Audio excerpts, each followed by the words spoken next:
আসসালামু আলাইকুম ওয়া রাহমাতুল্লাহি ওয়া বারাকাতুহু।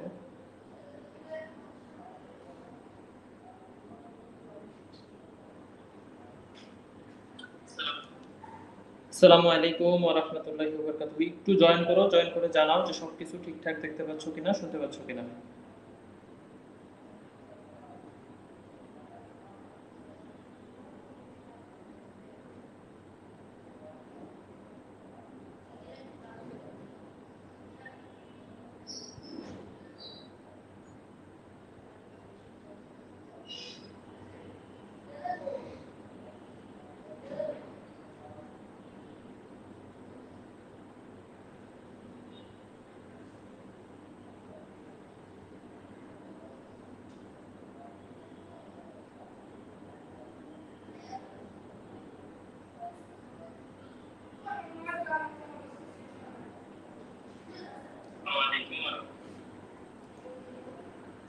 সবাই একটু জয়েন করে জানাও যে সবকিছু ক্লিয়ারলি দেখতে পাচ্ছ কিনা এবং শুনতে পাচ্ছ কিনা। আমি জাস্ট ক্লাসটা একটু শেয়ার করে দিচ্ছি, শেয়ার করে দিয়েই হচ্ছে জয়েন করতেছি ইনশাআল্লাহ। হ্যাঁ,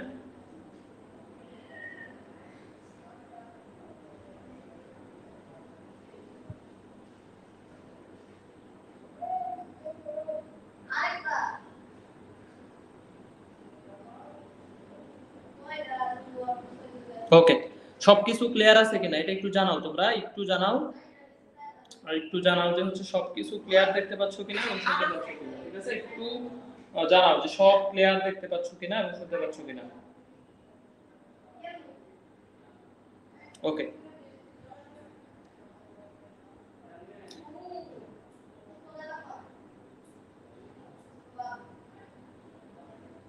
একটু রিঅ্যাক্ট দিয়ে দিও যারা ফেসবুকে জয়েন করতেছো, একটু জাস্ট হচ্ছে রিঅ্যাক্ট দিয়ে দিও যাতে সবার টাইমলাইনে ক্লাসটা চলে যায় ইনশাআল্লাহ।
ওকে, তাহলে দেখো আমরা মোটামুটি হচ্ছে একটু শুরু করি। আমাদের হচ্ছে একটু যারা শেয়ার করো নাই, হ্যাঁ একটু ক্লাসটা শেয়ার করে দিতে পারো, জাস্ট ফ্রেন্ড সার্কেলের মেসেঞ্জার গ্রুপগুলোতে একটু দিয়ে দিতে পারো। 350 জনের মতো আসছে অলরেডি, 350 প্লাস আসছে। একটু শেয়ার করে দিলে হয়তো সবাই ক্লাসটা করতে পারে। ঠিক আছে, তোমাদের কাছে ফ্রি ক্লাস যখন নেই, ফ্রি ক্লাস নেওয়ার আমরা আগ্রহটা পাই কখন জানো? এটা হচ্ছে যখন তোমরা একটু রেসপন্স ভালো করো। রেসপন্স না থাকলে ক্লাসে, লাইভ ক্লাস যদি তোমরা না করো অ্যাকচুয়ালি, তাহলে সেই ক্ষেত্রে আমাদের আসলে মনে হয় যে না, তাহলে ক্লাসগুলা ফ্রিতে নেওয়ার মানে ওই ওই লেভেলের এনার্জিটুকু আমরা পাই না। এই জন্য তোমাদের কাছে একটু অনুরোধ থাকবে যে একটু ফ্রেন্ড সার্কেলের সবার কাছে একটু শেয়ার করে দিও যাতে সবাই করতে পারে। হ্যাঁ, ওকে, তুমি দেখো এই যে একটা সুপার লেভেলের ক্লাস নিব বিশেষ করে কৃষির জন্য, একদম কৃষি টার্গেট ক্লাস। এই ক্লাসটা কিন্তু আসলে ক্যাম্পাস 3 ব্যাচের। ঠিক আছে, এই ক্লাসটা হচ্ছে ক্যাম্পাস 3 ব্যাচের পেইড ব্যাচের ক্লাস। ক্যাম্পাস 3 ব্যাচের পেইড ব্যাচের যে সিরিয়াল রুটিন বেসড ক্লাস, এই রুটিনের ক্লাসটা আমি আজকে ফ্রিতে নিচ্ছি যাতে সবাই করতে পারো।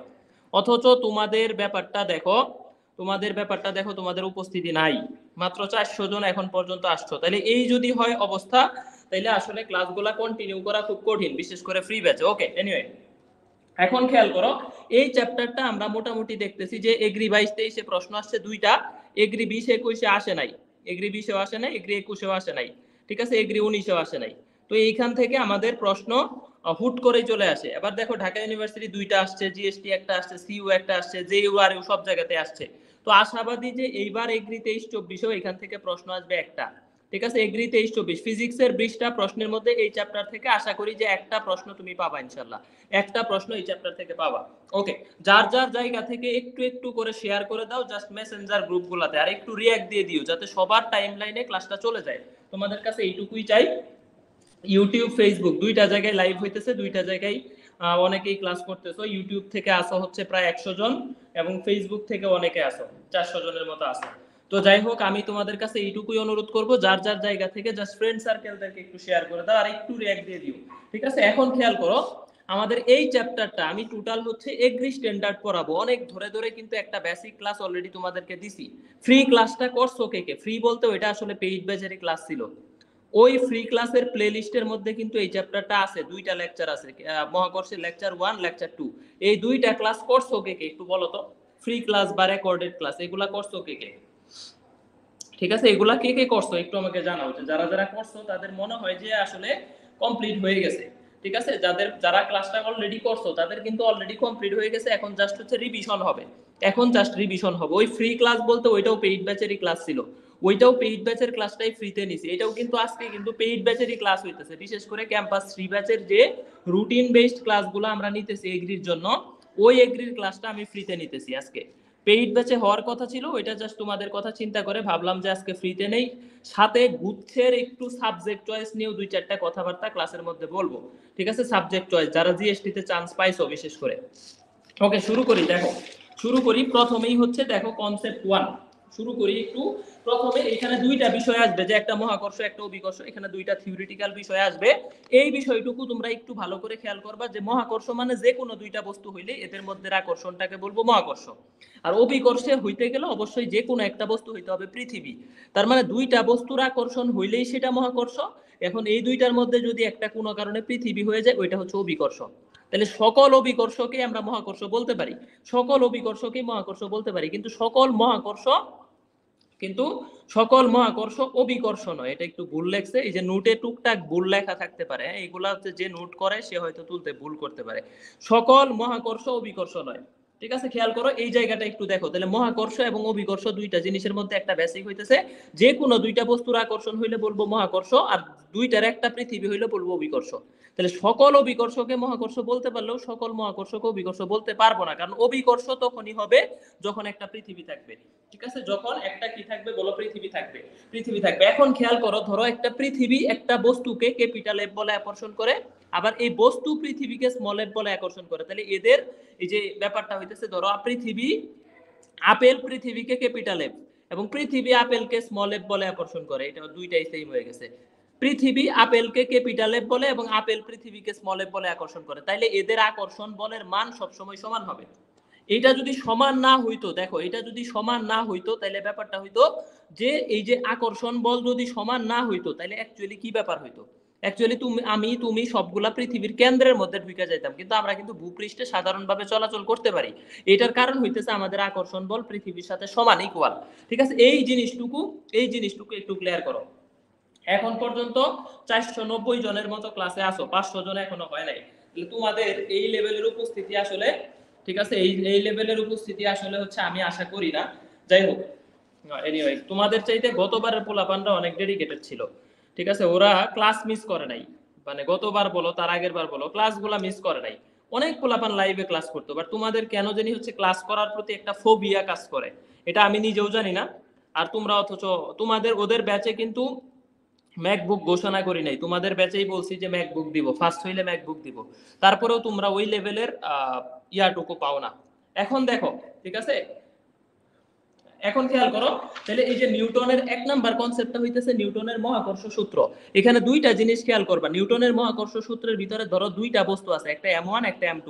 আমি জাস্ট কনসেপ্টগুলা পড়াবো, একটা একটা করে কনসেপ্ট ধরে ধরে পড়াবো। এই m1 m2 এর মধ্যবর্তী দূরত্ব যদি d হয়, তাহলে এদের মধ্যকার আকর্ষণ বল হবে বর দুইটার গুণফলের সমানুপাতিক, বস্তুর বরদ্বয়ের গুণফলের সমানুপাতিক, বস্তুদ্বয়ের মধ্যবর্তী দূরত্বের বর্গের ব্যস্তানুপাতিক। ঠিক আছে, এই যে দূরত্বের বর্গের ব্যস্তানুপাতিক, খেয়াল করো তাহলে এই জায়গা থেকে ডিসটেন্সটা আমাদের কি হইতেছে বর্গের ব্যস্তানুপাতিক। এখন কখন বর্গের ব্যস্তানুপাতিক হবে? যখন বর্গের গুণফল কনস্ট্যান্ট থাকবে। m1 ইনটু m2 এদের কি এটা কি থাকবে? কনস্ট্যান্ট থাকবে। এদের গুণফল কনস্ট্যান্ট, বর্গের গুণফল কনস্ট্যান্ট। আর এই জায়গায় যখন d কনস্ট্যান্ট, দূরত্ব কনস্ট্যান্ট থাকবে। দূরত্ব কনস্ট্যান্ট মানে কি ধ্রুবক থাকবে আর কি। ঠিক আছে, এই বিষয়গুলো মোটামুটি পড়াইছি। এখন খেয়াল করো, প্রশ্ন আসলেই যে এই জায়গাটা থেকে বেশি প্রশ্ন আসবে যে দূরত্ব যদি দ্বিগুণ করো, বস্তুদ্বয়ের দূরত্ব যদি তুমি 2 গুণ করো, তাহলে এদের মধ্যকার মহাকর্ষ বল হবে 1/4, 1/2 স্কয়ার। এই যে d দ্বিগুণ করছো, 2 এর জায়গায় 2 বসাও, দেখো 2 বসাও, তাহলে এইটা হবে আমাদের 1/4, f1 এর 1/4। আবার যদি বলো যে ভাই আমি d 1/3 করছি, 1/3 1/3 গুণ করছি, তাহলে মধ্যকার মহাকর্ষ বল হবে 9 গুণ, 1/3 রে বর্গ করলে, নিচে বর্গ করলে এটা উপরে হয়ে যাবে 9 গুণ হবে। এই ধরনের প্রশ্নগুলো এই জায়গাটা থেকে আসতে পারে। ঠিক আছে, এই ধরনের প্রশ্নগুলা, ঠিক আছে, এই এই এই জায়গা থেকে প্রশ্নগুলো আমাদের মোটামুটি আসতে পারে। তাহলে এই জায়গাটা একটু ক্লিয়ার রাখো। দেখো বাকৃবিতে প্রশ্ন আসছে যে বড় দ্বিগুণ করছো প্রথমটা, এই দুইটা বড়ই দ্বিগুণ করছো এবং ব্যাসার্ধ দ্বিগুণ করছো। একটু খেয়াল করো, আমি একটু সাদা পেজে যাই, একটু হোয়াইট পেজে যাই, হ্যাঁ একটু হোয়াইট পেজে যাই, একটু খেয়াল করো। ওকে, 500 প্লাস আসছে অনেক কষ্টে। তোমাদের একটু জাস্ট হচ্ছে ফ্রেন্ডসদেরকে মেনশন শেয়ার করে দাও, তাইলেই হবে। পেইড ব্যাচের পোলাপানরা আসলে ক্লাস করে না, ওদের মানে কি সমস্যা আমি জানি না। পেইড ব্যাচ থেকে আসলে আমি মানে খুব ভালো লেভেলের রেসপন্স পাচ্ছি না যে ওরা ক্লাস করে না। ওকে, এখন দেখো, কারণ পেইড ব্যাচে পোলাপান হইতেছে প্রায় সব মিলে 3500 বা 3000 ধরো একদম কৃষির প্রিপারেশন নিচ্ছে। তো 3000 ধরো, তাও বাদ দিলাম, ধরো 2500 পোলাপানি কৃষির প্রিপারেশন নিচ্ছে। ওরা যদি ক্লাস করে তাও তো সবাই ক্লাস মানে কতটুকু হইতো। এখন ব্যাপার হইতেছে যে আমাকে বলছে তাহলে এফ এর সাথে আমাদের বর্গদ্বয়ের গুণফলের সমানুপাতিক এবং বস্তুদ্বয়ের মধ্যবর্তী দূরত্বের বর্গের ব্যস্তানুপাতিক, এবং এই বলটা ক্রিয়া করে এদের সংযোজক সরল রেখা বরাবর। তার মানে দেখো f equal to g m1 m2 by d square, m1 m2 divided by d square। এই যে ব্যাপারটা একটু খেয়াল করো, এইখান থেকে আমাদের g একটা মেজর পার্ট, তাইলে আমি যদি g এর সূত্রটা লিখি মহাকর্ষীয় ধ্রুবক, তাইলে বলতে পারি fd square divided by m1 m2। এইখান থেকে এইটাকে বলা হয় মহাকর্ষীয় ধ্রুবক, মহাকর্ষীয় কি বলে? ধ্রুবক বলে, মহাকর্ষীয় ধ্রুবক বলে। এইটার মাত্রা একক মানটা আমাদের লাগবে। তাহলে যদি তুমি মাত্রা বের করতে চাও, মাত্রা বের করলে দেখো ml square ml t inverse 2 into l square divided by m square. তাহলে দেখো আমাদের দাঁড়াইতেছে কি l cube m inverse 1 t inverse 2 এইটা হইতেছে আমাদের হচ্ছে মহাকর্ষীয় ধ্রুবকের মাত্রা। এখন যদি বলো যে ভাই এই জায়গা থেকে আমি একক বের করব, তাহলে মহাকর্ষীয় ধ্রুবকের একক কি হবে? দেখো বলের একক নিউটন, দূরত্বের বর্গের একক মিটার স্কয়ার, আর বর দুইটার একক হচ্ছে কেজি স্কয়ার। তাহলে দেখো newton metre square per KG square, এইটা হইতেছে আমাদের কি বলতো একক। আরেকটা বিষয় যে মাত্রা রিলেটেড একটা একক, এল কিউব মানে কি লিখতে পারবো বলো? Metre cube. এম ইনভার্স 1 মানে কেজি ইনভার্স 1, টি ইনভার্স 2 মানে সেকেন্ড ইনভার্স স্কয়ার। এই যে এইটা আমরা একটা একক লিখতে পারবো। তাহলে এই যে একটা একক, এই যে একটা একক, আর মাত্রা হইতেছে L cube M inverse 1 T inverse 2। এটা হিউজ লেভেলের টাইমে আসছে। অনেক সময় এই মহাকর্ষীয় ধ্রুবকের মান মাত্রা একক আসে। তিনটা জিনিস এখান থেকে পড়বা, একটা হচ্ছে মান, একটা মাত্রা, আর একটা একক। দেখবা যে সি বাসুর প্রশ্নে এটা খুব বেশি আসছে, খুব বেশি। বিশেষ করে সি বাসু প্রশ্ন করলে বাস চিটাগং ভার্সিটি গুলা যখন ভর্তি পরীক্ষার দায়িত্বে থাকে, প্রশ্ন করে, তখন দেখবা জি কে প্রায়োরিটি দেয়। ঠিক আছে, তাহলে মান হইতেছে 6.673 ইনটু 10 ইনভার্স 11। ঠিক আছে, তাহলে একক কি হবে? Newton metre square per KG square. এটা হচ্ছে মান একক, আর মাত্রা হইতেছে L cube M inverse 1 T inverse 2। তাহলে জি রিলেটেড হিসাব আমাদের শেষ। ঠিক আছে, জি রিলেটেড হিসাব আমাদের এই 3 লাইনের মধ্যেই চলে আসছে। এই তিনটা খুবই ইম্পর্টেন্ট, বিশেষ করে এই মাত্রাটা জিএসটি তে চলে আসছে। গুচ্ছ বিশ্ববিদ্যালয় 21-22 আসছে, জিএসটি 21-22 আসছে। এখন তোমাকে যদি এখান থেকে প্রশ্ন দেয়, দেখো f equal to m1 m2, আরেকটা হইতেছে f প্রপোর্শনাল টু হইতেছে কত বলতো? 1/d square. এখন তোমাকে যদি আমরা বলে দেই যে m1 এর মান 2 গুণ, m2 এর মানও 2 গুণ, এবং হইতেছে আমি তোমাদেরকে বললাম যে মধ্যবর্তী দূরত্ব হচ্ছে 2 গুণ করছে, তাহলে মহাকর্ষ বল কত গুণ হবে এটা বলো। মহাকর্ষ বল কত গুণ হবে এটা একটু আমাকে বলো, যে মহাকর্ষ বলটা আলটিমেটলি কত গুণ হবে। ঠিক আছে, এইটা একটু ক্লিয়ার করো যে ভাই মহাকর্ষ বলটা আলটিমেটলি কত গুণ হবে। খেয়াল করো যে f এর ভ্যালু m1 m2, f এর ভ্যালু হইতেছে 1/d স্কয়ার। আর আরেকটা ঘোষণা একটু দিয়ে দেই, ঢাকার মধ্যে থাকো কে বলো? এই ঢাকায় কে আছো? কালকে যদি ফ্রি ক্লাস নেই সবার, মানে offline free class, offline free class করবা কে কে বলো? ঢাকার মধ্যে আসো, ফার্ম গেটের আশেপাশে, ফার্ম গেটে ক্লাস যদি নেই কালকে, অফলাইনে ফ্রি ক্লাস সবার জন্য উন্মুক্ত থাকবে, চাইলে আসতে পারবা। যদিও আসন সংখ্যা সীমিত, সবাইকে বসতে দিতে নাও পারি, মানে দাঁড়ায় থেকেও ক্লাস করতে পারে যদি মানুষ বেশি হয়। ফ্রি ক্লাস নিলে করবা কে কে? ফ্রি ক্লাস নিলে করবা কে কে বলো? ঢাকার মধ্যে যারা আছো তোমাদের সবাইকে হচ্ছে যারা চাও যে আমার ফ্রি ক্লাসটা করবা, আদর্শ গ্যাসের উপর একটা ক্লাস নিব, এটা কিন্তু পেইড দেখবা ইউটিউবে নাই। যারা আমার ফ্রি ক্লাস করো, আদর্শ গ্যাস থেকে প্রশ্ন আসবে 2টা, কোন ইয়ার 3টাও আসে, 2 থেকে 3টা প্রশ্ন আসে। এবার জিএসটি তে প্রশ্ন আসছে আদর্শ গ্যাস থেকে 2টা, জিএসটি 2টা, এগ্রিতে 2টা 3টা করে আসে। অধ্যায় ছোট কিন্তু প্রশ্ন বেশি আসে এই চ্যাপ্টার থেকে। এই চ্যাপ্টারটা কালকে হচ্ছে ফ্রি ক্লাস করাবো। হ্যাঁ, যারা আসতে চাও, বিশেষ করে ঢাকায় যারা এই আমার ক্লাসটা অফলাইনে আমার সাথে দেখাও হবে, ক্লাসটাও করতে পারবা, সাথে কিছু মোটিভেশন গাইডলাইন অফলাইনে সরাসরি ফেস টু ফেস, এটা কিন্তু একটু আরো কানেক্টিভিটিটা বাড়ায় দিবে। ঠিক আছে, যদি চাও যে করবা তাইলে ফার্ম গেটে আসবা, বিটিআই প্লাজা। ঠিক আছে, আমি লোকেশনটা বলে দিতেছি, ফার্ম গেট। এটা কোনো ব্যাচের প্রচারণা না, সবার জন্য ফ্রি থাকবে। হ্যাঁ, এখানে আমি একদিনই ক্লাস নিব, আসলে ক্লাস নিব না, প্রতিদিন ক্লাস নেওয়া সম্ভব না, শুধু কালকেই ক্লাসটা নিব ফার্ম গেট বিটিআই প্লাজা নেটওয়ার্কে। হ্যাঁ, ফার্ম গেট বিটিআই প্লাজা 7 তলা, লিফট 7, লিফট 7, লিফট 7, লিফট 7 এ আসবা। দরখাস্ত নিয়ে যাওয়ার দরকার নাই, 10টা 30-এ ক্লাস হবে, 10টা 30 একজ্যাক্ট টাইমে আসতে হবে। অফলাইন ক্লাসগুলো একজ্যাক্ট টাইমেই হবে, আসলে 10টা 30-এ ক্লাসটা শুরু হবে। হ্যাঁ, এইটা যারা হচ্ছে করতে চাও, বিশেষ করে ঢাকায় আসো, আদর্শ গ্যাসের একটা ক্লাস নিব, এক ক্লাসেই সে 2 থেকে 3 মার্কস কমন পাইতে পারো। ফার্ম গেট বিটিআই প্লাজা, আনন্দ সিনেমা হলের অপোজিট, লিফটের 7, অথবা আমাকে ফোন দিবা। ঠিক আছে, এই যে আমাকে এই যে 01789065515 এই নাম্বারটাতে আমার সাথে কানেক্ট করেও আসতে পারো। হ্যাঁ, যদি খুঁজে না পাও আর কি, লিফট 7 নেটওয়ার্কের বললেই হবে। ঠিক আছে, সিটিজিতে নেওয়া সম্ভব না। হ্যাঁ, না, অফলাইনে আমরা হচ্ছে বোর্ডে ক্লাস নিব, বোর্ডে। আমি অফলাইনে আগে অনেক জায়গায় পড়াইতাম, সারা দেশেই মোটামুটি পড়াইছি, রংপুর, দিনাজপুর, রাজশাহী, গাইবান্ধা, তারপরে ঢাকা, এই অনেক জায়গাতে আমি পড়াইছি। হ্যাঁ, এখন শুধু অফলাইন মানে পড়াই না, বাট আমি আগে অনেক অফলাইন ক্লাস নিছি আসলে। তো যারা চাও ক্লাসটা করতে, এই নাম্বারে যোগাযোগ করবা, বা এইখান থেকে সরাসরি চলে আসবা। কল দিলে আসলে অনেক কল আসে, এত রিসিভ করা সম্ভব না। লিফট 7-এ চলে আসবা, বলবা নেটওয়ার্কের ক্লাস, আমাকে পাবা। হ্যাঁ, ওকে, এনিওয়ে, এটা হইতেছে কালকে আদর্শ গ্যাস পড়াবো। তার মানে আদর্শ গ্যাসটা তোমার যেহেতু ইউটিউবে নাই, এই ক্লাসটা, ফ্রি ক্লাসটা, এটা হয়ে যাবে, কমপ্লিট হয়ে যাবে। এখন খেয়াল করো, আমরা একটু পড়াই ফিরি, একটু পড়াই ফিরি, একটু পড়াই ফিরি। হ্যাঁ, একটু পড়াই ফিরি। তাইলে এই যে আমাকে একটা প্রশ্ন দিছে যে m1 যদি দ্বিগুণ করি, m2 যদি 3 গুণ করি, দূরত্ব কত গুণ হবে? আগের প্রশ্নটা তো শেষ করলাম না, আগের প্রশ্নটা হচ্ছে অপরিবর্তিত থাকবে। এই প্রশ্নটা একটু খেয়াল করো, দেখো m1 ও 2 গুণ করছে 2 গুণ, m2 ও 2 গুণ করছে 2 গুণ, তাহলে d 2 গুণ করছে 2 স্কয়ার f1। দেখো উপরেও 4 নিচেও 4, কাটা কাটা দিলে f1 এর সমান, তাহলে সেম অ্যাজ বিফোর হবে, आंसर হবে সেম অ্যাজ বিফোর। এটা বাকৃবির প্রশ্ন, এই প্রশ্নটা আসছে বিএইউতে, বাকৃবিতে। ঠিক আছে, বাকৃবিতে এই প্রশ্নটা আসছে, f1 আর m2 কি হবে? সেম সেম হবে, সেম অ্যাজ বিফোর, আনচেঞ্জ থাকবে, কোনো পরিবর্তন হবে না, অপরিবর্তনীয়, আনচেঞ্জড। এই জায়গায় আমাদের প্রশ্নটা আসতে পারে। ঠিক আছে, এটা হচ্ছে আমাদের, দেখো m ও দ্বিগুণ, এটাও দ্বিগুণ, এটা হচ্ছে আমাদের দূরত্ব 3। এখন ভাই বলতে পারো, ভাই আপনি তো সূত্র শিখাইলেন যে g m1 m2 by d square, তাহলে g এর ভ্যালুটা নিলেন না কেন?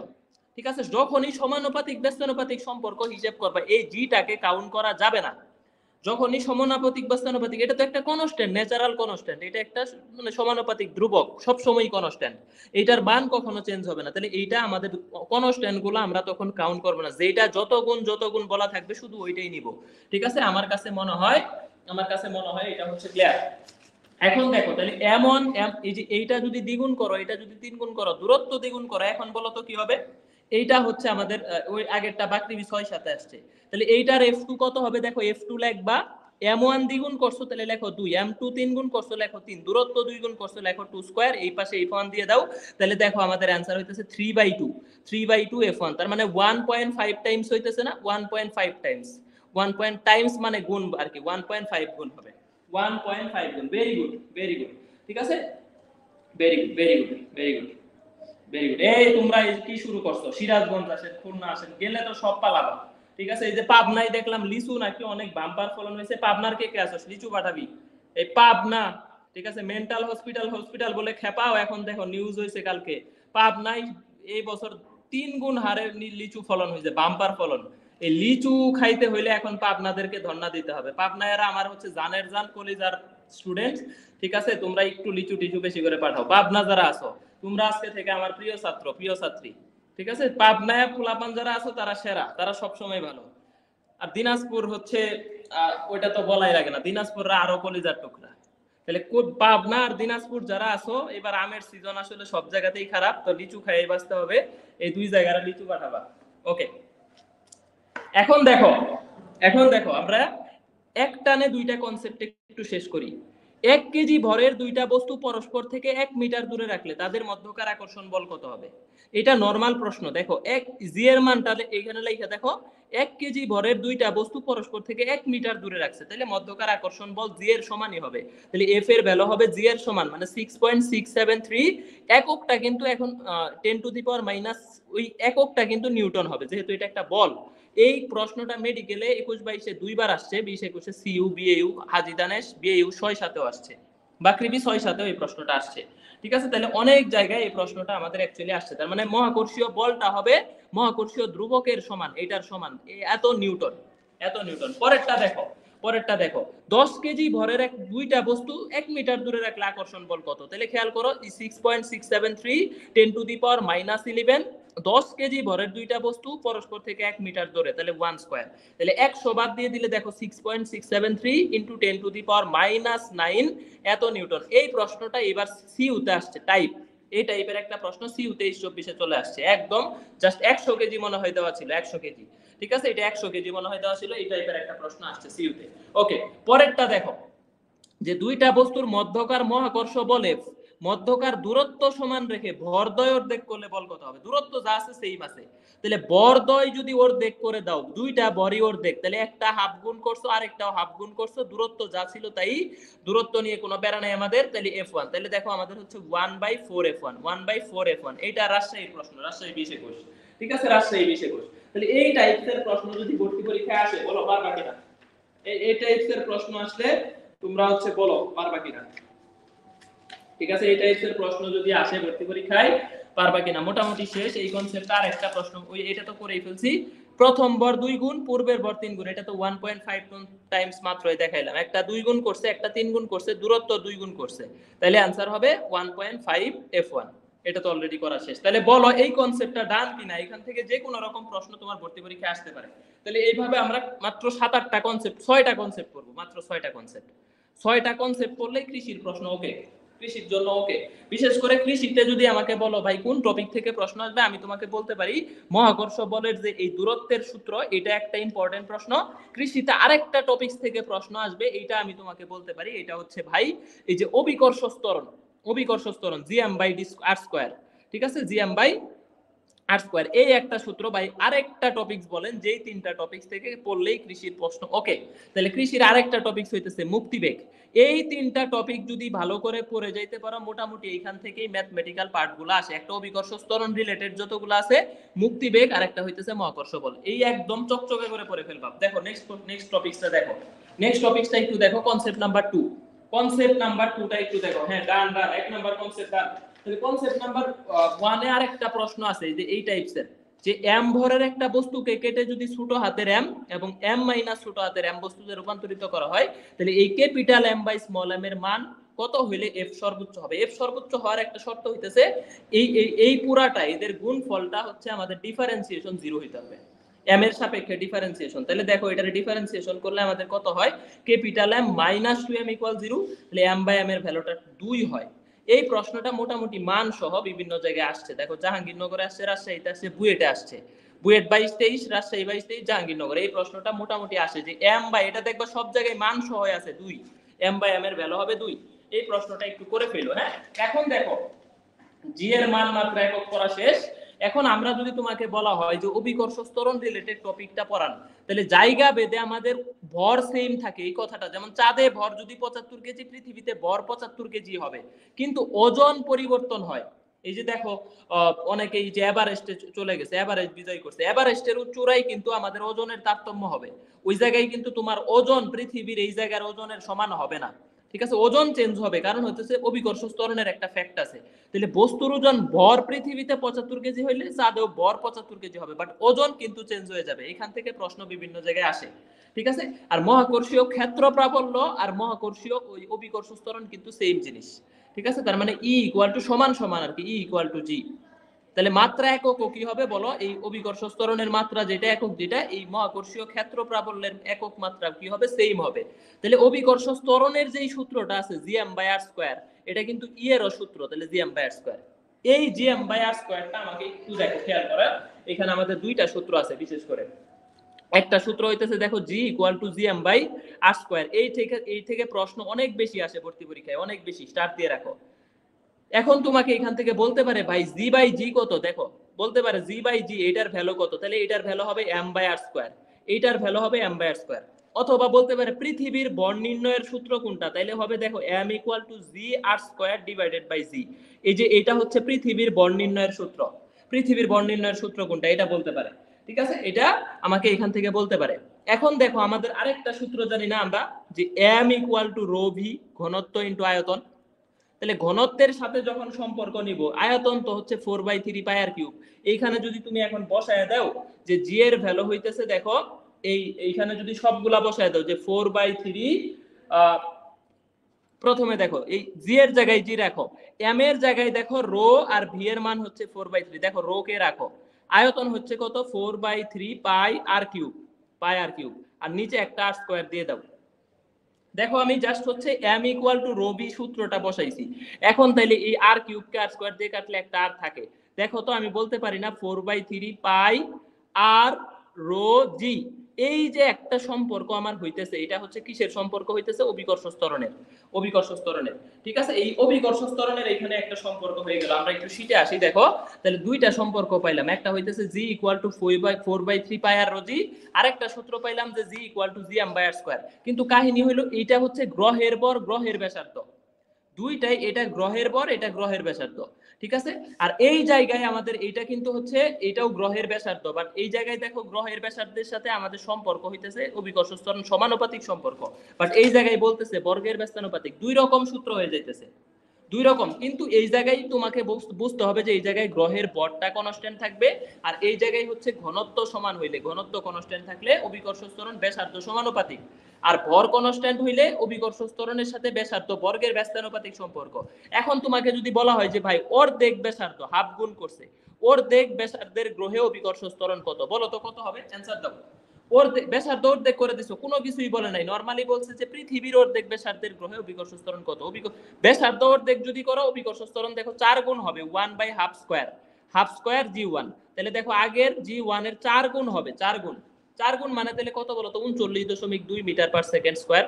এইটা হচ্ছে আমাদের অভিকর্ষ ত্বরণ হবে। এটা রাজশাহীর প্রশ্ন, ঠিক আছে। রাজশাহী খুব রিসেন্ট ইয়ারে এই ধরনের প্রশ্নগুলো ভর্তি পরীক্ষায় আসছে। এখন এইখান থেকে কি প্রশ্ন করতে পারে যে ঘনত্ব সমান হইলে কি হইতে পারে? খেয়াল করো, যদি তোমাকে বলে যে ঘনত্ব সমান, তার মানে ঘনত্ব সমান হইলে দেখো আমাদের যদি বলে যে g1:g2, এটার ভ্যালু কত হবে? ব্যাসার্ধের অনুপাত r1:r2 এর ভ্যালু দেওয়া আছে 1:2। এই যে 1:2 যদি ব্যাসার্ধের অনুপাত হয়, অভিকর্ষ ত্বরণের অনুপাতও 1:2 হবে। কারণ এই জায়গায় সমানুপাতিক যখন ঘনত্ব কনস্ট্যান্ট, রো কনস্ট্যান্ট। এই জিনিসটা বুঝছো কিনা একটু বলো, এই জিনিসটা একটু তোমরা বুঝছো কিনা, এটা একটু আমাকে কনফার্ম করো যে হ্যাঁ বুঝছি, এটা বুঝছো কিনা।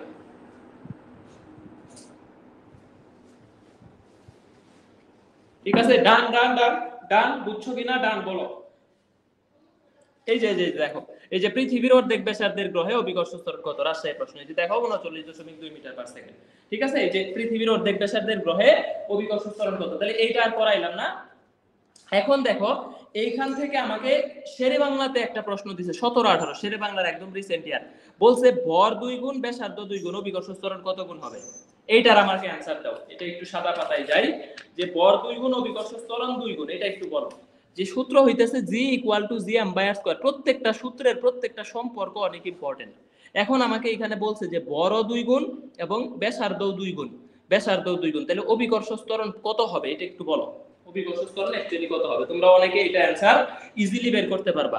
দেখো তাহলে বর দ্বিগুণ করছে, এই যে এখন কিন্তু আর মহাকর্ষীয় ধ্রুবকটা নিবা না, তাহলে লিখবা g2, যেহেতু বলছে বর 2 গুণ করছে তাহলে উপরে লিখবা 2, ব্যাসার্ধ 2 গুণ করছে তাহলে লিখবা 2 স্কয়ার, তাহলে এখানে দিবা g1, তাহলে आंसर হবে g/2, आंसर হবে g/2, आंसर হবে g/2, অর্ধেক হবে, হাফ, 0.5 গুণ হবে। সেরা সেরা, একদম হচ্ছে 0.5 গুণ হবে, ভেরি গুড। তাহলে এই জিনিসটা হবে আমাদের কত বলতো, 0.5 গুণ, ঠিক আছে। তাহলে এখন হইতেছে এই প্রশ্নটা আমাদের জাহাঙ্গীরনগর 20-21 আসছে, এই প্রশ্নটা অ্যাকচুয়ালি জাহাঙ্গীরনগর 20-21 আমাদের হচ্ছে ভর্তি পরীক্ষায় চলে আসছে। একটু এই জায়গায় আসি, ওকে। এই যে এই প্রশ্নটা আর কি, যে একটা গ্রহের বর এবং ব্যাসার্ধ পৃথিবীর বর ব্যাসার্ধের দ্বিগুণ, ঠিক আছে, তার মানে বড় দ্বিগুণ ব্যাসার্ধ দ্বিগুণ, তাহলে ওই গ্রহের অভিকর্ষ ত্বরণ পৃথিবীর কত গুণ হবে, অর্ধেক হবে, পৃথিবীর অর্ধেক হবে। তাহলে ওই গ্রহের, দেখো বড় দ্বিগুণ ব্যাসার্ধ দ্বিগুণ, তাহলে ওই গ্রহের অভিকর্ষ ত্বরণটা, ধরো এই একটা গ্রহ, তাহলে এইটা পৃথিবীর অভিকর্ষ ত্বরণের অর্ধেক হবে, অর্ধেক হবে, g/2। এই প্রশ্নটা জাহাঙ্গীরনগরে আসছে, বিভিন্ন জায়গায় আসছে। এখন খেয়াল করো, যদি তোমাকে বলে ভূপৃষ্ঠে কোন লোকের ওজন 648 নিউটন, চাঁদে গিয়ে কত ওজন হারাবেন বা চাঁদে যায় কত হবে, এইরকম প্রশ্ন কিন্তু ঢাকা ইউনিভার্সিটিতে আসছে। ঢাকা ইউনিভার্সিটিতে এবার এরকম একটা প্রশ্ন ভর্তি পরীক্ষায় দিয়েছে, ঠিক আছে। আমি একটু প্রশ্নটা পরে দেখাইতেছি। ঢাকা ইউনিভার্সিটি যেটা আসছে, খেয়াল করো, এইটার একটা শর্টকাট, একটা ট্রিক্স আছে, বা এসবিএসএল বলো বা যে কোনো কিছুই বলো, এটা নরমালি মনে রাখতে পারো। ধরো তোমাকে বলছে একটা গ্রহ, ধরো চাঁদে বলছে, চাঁদে ওজন কত হবে, উপরে লিখবা ডিরেক্ট ব্যাসার্ধের গুণের বর্গের হোল স্কয়ার, ব্যাসার্ধের গুণ, এইটাকে হোল স্কয়ার করে দাও, এটাকে হোল স্কয়ার করে দাও, নিচে দিবা ভরের গুণ, নিচে দিবা হচ্ছে ভরের গুণ, ইনটু এইখানে দিবা হচ্ছে দেওয়া মানে পৃথিবীরটা, যদি বলে যে অভিকর্ষ ত্বরণ বের করো, চাঁদে অভিকর্ষ ত্বরণ কত, তাহলে এখানে চাঁদে অভিকর্ষ ত্বরণটা গুণ করে দিবা পৃথিবীরটা, সিম্পল। এখন তাহলে দেখো চাঁদে ওজন চাইছে, তাহলে চাঁদে ব্যাসার্ধের গুণ বলছে কত, এখানে দেওয়া নাই, বাকিটুকু লিখতে ভুল করছে, যে ব্যাপারটা হইতেছে যে এখানে ডাটা দেওয়া থাকবে যে পৃথিবীর ভরটা হইতেছে চাঁদের ভরের 81 গুণ, ঠিক আছে, পৃথিবীর ভর চাঁদের ভরের 81 গুণ, ঠিক আছে, 81 mm, আর পৃথিবীর ব্যাসার্ধটা হইতেছে চাঁদের ব্যাসার্ধের 4 গুণ, এরকম ডাটা দেওয়া থাকবে। অবশ্যই সব সময় পৃথিবীর সাপেক্ষে নিতে হবে, পৃথিবীর সাপেক্ষে, যে পৃথিবীরটা চাঁদের কত গুণ, তাহলে ব্যাসার্ধ যদি 4 গুণ হয়, 4 কে বর্গ করো, আর বরের গুণ হইতেছে 81, দেওয়া ওজন 648। তাহলে এই যে দেখো, এখান থেকে যদি কাটাকাটি করো, এটা দিয়ে এটা কাটলে হয় কত, 8 হয়, 8 দিয়ে 16 কে 128 নিউটন, 128 নিউটন, তাহলে এইটা হচ্ছে 128 নিউটন হবে। তাহলে হারাবে কত বলো, চাঁদে যায় হারাবে 520। এটা তোমাদের ওয়ান কাইন্ড অফ মুখস্থ অ্যানসার, এখন এখান থেকে ঢাকা ইউনিভার্সিটি যে প্রশ্নটা আসছে, অ্যাকচুয়ালি ঢাকা ইউনিভার্সিটি 23-24 যেই প্রশ্নটা তোমাদের অ্যাকচুয়ালি ভর্তি পরীক্ষায় দিছে, এটা একটু করো। ঢাকা ইউনিভার্সিটি 23-24 তোমাদেরকে বলছে যে পৃথিবীর ভর চাঁদের ভরের কত গুণ হবে। ধরো একটা গ্রহ দেওয়া আছে, পৃথিবীর ভর চাঁদের ভরের কত গুণ হবে, সূত্র কি তাহলে বলো তো, m ইকুয়াল টু, খেয়াল করো, m equal to g r square divided by হচ্ছে কত, g, ঠিক আছে। এখন তোমাকে যদি বলে যে অভিকর্ষ ত্বরণ অর্ধেক, এরকম করছে 6 ভাগের 1 ভাগ, অভিকর্ষ ত্বরণ 6 ভাগের 1 ভাগ, এবং ব্যাসার্ধ হইতেছে 4 ভাগের 1 ভাগ, ব্যাসার্ধ 4 ভাগের 1 ভাগ, তাইলে চাঁদের ভর পৃথিবীর ভরের কত গুণ হবে, এটা একটু বলো, বা ওই গ্রহের ভর কত গুণ হবে, ঠিক আছে, ওইটা একটু আমাকে বলো, যে কত গুণ হবে, একটু দ্রুত বলো, হ্যাঁ, একটু দ্রুত বলো। এটা এবার ঢাকা ইউনিভার্সিটি 23-24 এর প্রশ্ন কিন্তু দিছে, বলছে যে এমন একটা গ্রহ, যেই গ্রহের অভিকর্ষ ত্বরণ 1/6 এবং হচ্ছে ব্যাসার্ধ পৃথিবীর 1/4, ঠিক আছে, ব্যাসার্ধ পৃথিবীর, তাহলে ওই গ্রহের ভর পৃথিবীর কত, মানে ভরের কত ভাগ হবে, এটা একটু প্রশ্নটা বলো। তাহলে দেখো, আমার এই ধ্রুবটা নেওয়ার দরকার নাই, তাহলে অভিকর্ষ ত্বরণ 1/6 লেখো, 1/6, আর ব্যাসার্ধ 1/4, তাহলে 1/4, 1/4 কে এখন বর্গ করব, তাহলে 1/16, 1/16 রে যদি তুমি 6 দিয়ে গুণ করো, তাহলে m/96 হবে, m/96, m/96, যে 6 16 96, এইটা হচ্ছে आंसर, 1/96 হবে, 1/96। এইটা এবার ঢাকা ইউনিভার্সিটির প্রশ্ন এবার আসছে, ঠিক আছে। তাহলে দেখো, কঠিন প্রশ্ন কিন্তু না, অ্যাকচুয়ালি প্রশ্ন কিন্তু সহজ, ধরতে পারলেই প্রশ্ন সহজ। পরের প্রশ্নটা দেখো, ভর অপরিবর্তিত রেখে ব্যাসার্ধ 1/3 করলে 1/3 গুণ করলে পরিবর্তিত অভিকর্ষ ত্বরণ কত, রাজশাহী 20-21 এর প্রশ্ন, ঠিক আছে। তাহলে ব্যাসার্ধ 1/3 করলে, তাহলে দেখো আমাদের বলছে অভিকর্ষ ত্বরণ কত, তাহলে g প্রপোর্শনাল 1/r স্কয়ার, তাহলে r 1/3 করলে g2 এর মান 9g1 হবে, 9 গুণ হবে, ঠিক আছে, 9 গুণ হবে, ঠিক আছে, 9 গুণ হবে। পরেরটা দেখো, সমান ঘনত্ব r1 * r2 যদি এত হয়, g2 * g1 কত, তাহলে দেখো R1:R2 হইলে G1:G2 এর ভ্যালু আমাদের নরমালি 1:2ই হবে, কিন্তু আমাকে বলছে উল্টাটা, বলছে G2:G1 কত, তাহলে আগে 2 হবে পরে 1 হবে, এইটা হচ্ছে কারেক্ট অ্যান্সার। ঠিক আছে, অনেকে আবেগে এইটা খেয়াল করবে না, G2:G1 মানে আগে 2 দিতে হবে পরে 1 দিতে হবে, 2:1। ঠিক আছে, 2:1 হবে, 2:1। পরেরটা দেখো যে এ এবং বি দুইটা গ্রহ, এদের বর এবং ব্যাসার্ধ যথাক্রমে আর এবং 2r, অভিকর্ষ ত্বরণের অনুপাত কত? ঠিক আছে, অভিকর্ষ ত্বরণের অনুপাত কত এটা একটু বলো। এটা জিএসটিবি ওই যে জেইউ এর প্রশ্নের মতই, এটাও বিশেষ করে জেইউ এর প্রশ্নের মতই। দেখো আমি যদি অভিকর্ষ ত্বরণের অনুপাত বের করতে চাই জিএ/জিবি, তাহলে উপরে লিখতে হবে MA/MB RA/RB হোল স্কয়ার, এইটা লিখতে হবে সূত্র। ঠিক আছে, এখন দেখো m এর মান কত, m এর মান হইতেছে m, আর mb এর মান কত দেখো তো 2m, RA এর মান কত আর দেখো এখানে হচ্ছে RA এর মান কত, সরি এটা উল্টা হইছে, এটা RB/RA হবে, হ্যাঁ RB/RA। তাহলে দেখো RB এর মান কত 2r, আর এখানে হইতেছে আর এটার হোল স্কয়ার। তাহলে এখন দেখো আমাদের এই GA/GB এর অ্যানসারটা কত হইতেছে 4, এই যে আর কাটো mm কাটো, উপরে 4 নিচে 2, তাহলে 2/1, তাহলে অ্যানসার হইতেছে 2:1, 2:1। হ্যাঁ উল্টা হইছে, এটা আমি খেয়াল করি না, এটা হচ্ছে RB/RA হবে, হ্যাঁ RB/RA, এটা হোল স্কয়ার হবে। যেহেতু ব্যস্তানুপাতিক সম্পর্ক, জি এর সাথে আর এর সম্পর্ক 1/r², বর্গের ব্যস্তানুপাতিক, এই কারণে এটার অ্যানসার হবে আমাদের কত বলতো, এটা হচ্ছে আমাদের অ্যানসার হবে 2:1, 2:1। Very good, very good. পরেরটা দেখো, পৃথিবীতে বস্তুর ওজন 180 নিউটন, মঙ্গল গ্রহের ভর যদি 1 পৃথিবীর 1/9 হয়, ব্যাসার্ধ যদি হাফ হয়, মঙ্গল গ্রহে ওজন কত? মঙ্গল গ্রহে ওজন কত? ফ্যাক্ট হইতেছে এটা পৃথিবীর সাপেক্ষে নিতে হবে। মঙ্গল গ্রহেরটা যদি পৃথিবীর 1/9 হয়, তাহলে পৃথিবীরটা আর্থের আমাদেরটা বর হচ্ছে কত হবে বলতো? পৃথিবীর বর মঙ্গল গ্রহের 9 গুণ হবে, মঙ্গল গ্রহের 9 গুণ হবে, এবং পৃথিবীর ব্যাসার্ধ তাইলে হচ্ছে মঙ্গল গ্রহের 2 গুণ হবে, 2 গুণ হবে। এখন কথা হইতেছে বস্তুর ওজন 180 নিউটন যদি পৃথিবীতে হয়, মঙ্গল গ্রহে কত, ধরো mm বের করবা, তাহলে ব্যাসার্ধের হোল স্কয়ার 4, ভরের গুণ 9, আর এখানে হইতেছে 180, তাহলে 9 দোকানে 180, 20 4 20 কত হয় বলো? 80 নিউটন, 80 নিউটন অ্যানসার, অ্যানসার ডান। কেমনে? এই যে দেখো 20 4 20 80, 4 20 80, 4 20 80, 4 20 80, 4 20 80, পারবা না? বলো বলো বলো বলো, এই কনসেপ্ট শেষ মোটামুটি। হ্যাঁ এই কনসেপ্ট। তারপরে এই যে এগুলো তো বললাম, যে g/g, এটা বুয়েটে আসছে, দেখো g/g, তাহলে g ইকুয়াল টু যদি gm/r² হয়, r² হয়, জাস্ট g/g বের করতে হবে, তাহলে এই gটাকে জাস্ট নিচে নামায় দিবা, দেখো m/r², m/r², শেষ। পরেরটা দেখো পৃথিবীর বর নির্ণয়ের সূত্র, তাহলে এই জায়গা থেকে বর বের করলে দেখো m equal to gr² divided by কত বলতো? g, এই যে বর নির্ণয়ের সূত্র, রুয়েটে আসছে, এটা বুয়েটে আসছে, এগুলা নরমালি পারবা, এগুলা নরমাল। এখানে সাথে আরেকটা জিনিস শিখে রাখবা, একটু সূর্যের বর নির্ণয়ের সূত্রটা শিখে রাখবা। ঠিক আছে, সূর্যের বর নির্ণয়, এটাও একটু শিখে রাখবা, এটাও ইম্পর্টেন্ট, হ্যাঁ এটাও ইম্পর্টেন্ট। ওকে, কনসেপ্ট 2 ডান কিনা বলো? কনসেপ্ট 2 ডান, সবাই একটু বলো যে ভাই কনসেপ্ট 2 পারবো। কনসেপ্ট 3 তে যাব এখন, কনসেপ্ট 2 ডান কিনা বলো বলো বলো, কনসেপ্ট 3 তে যাব।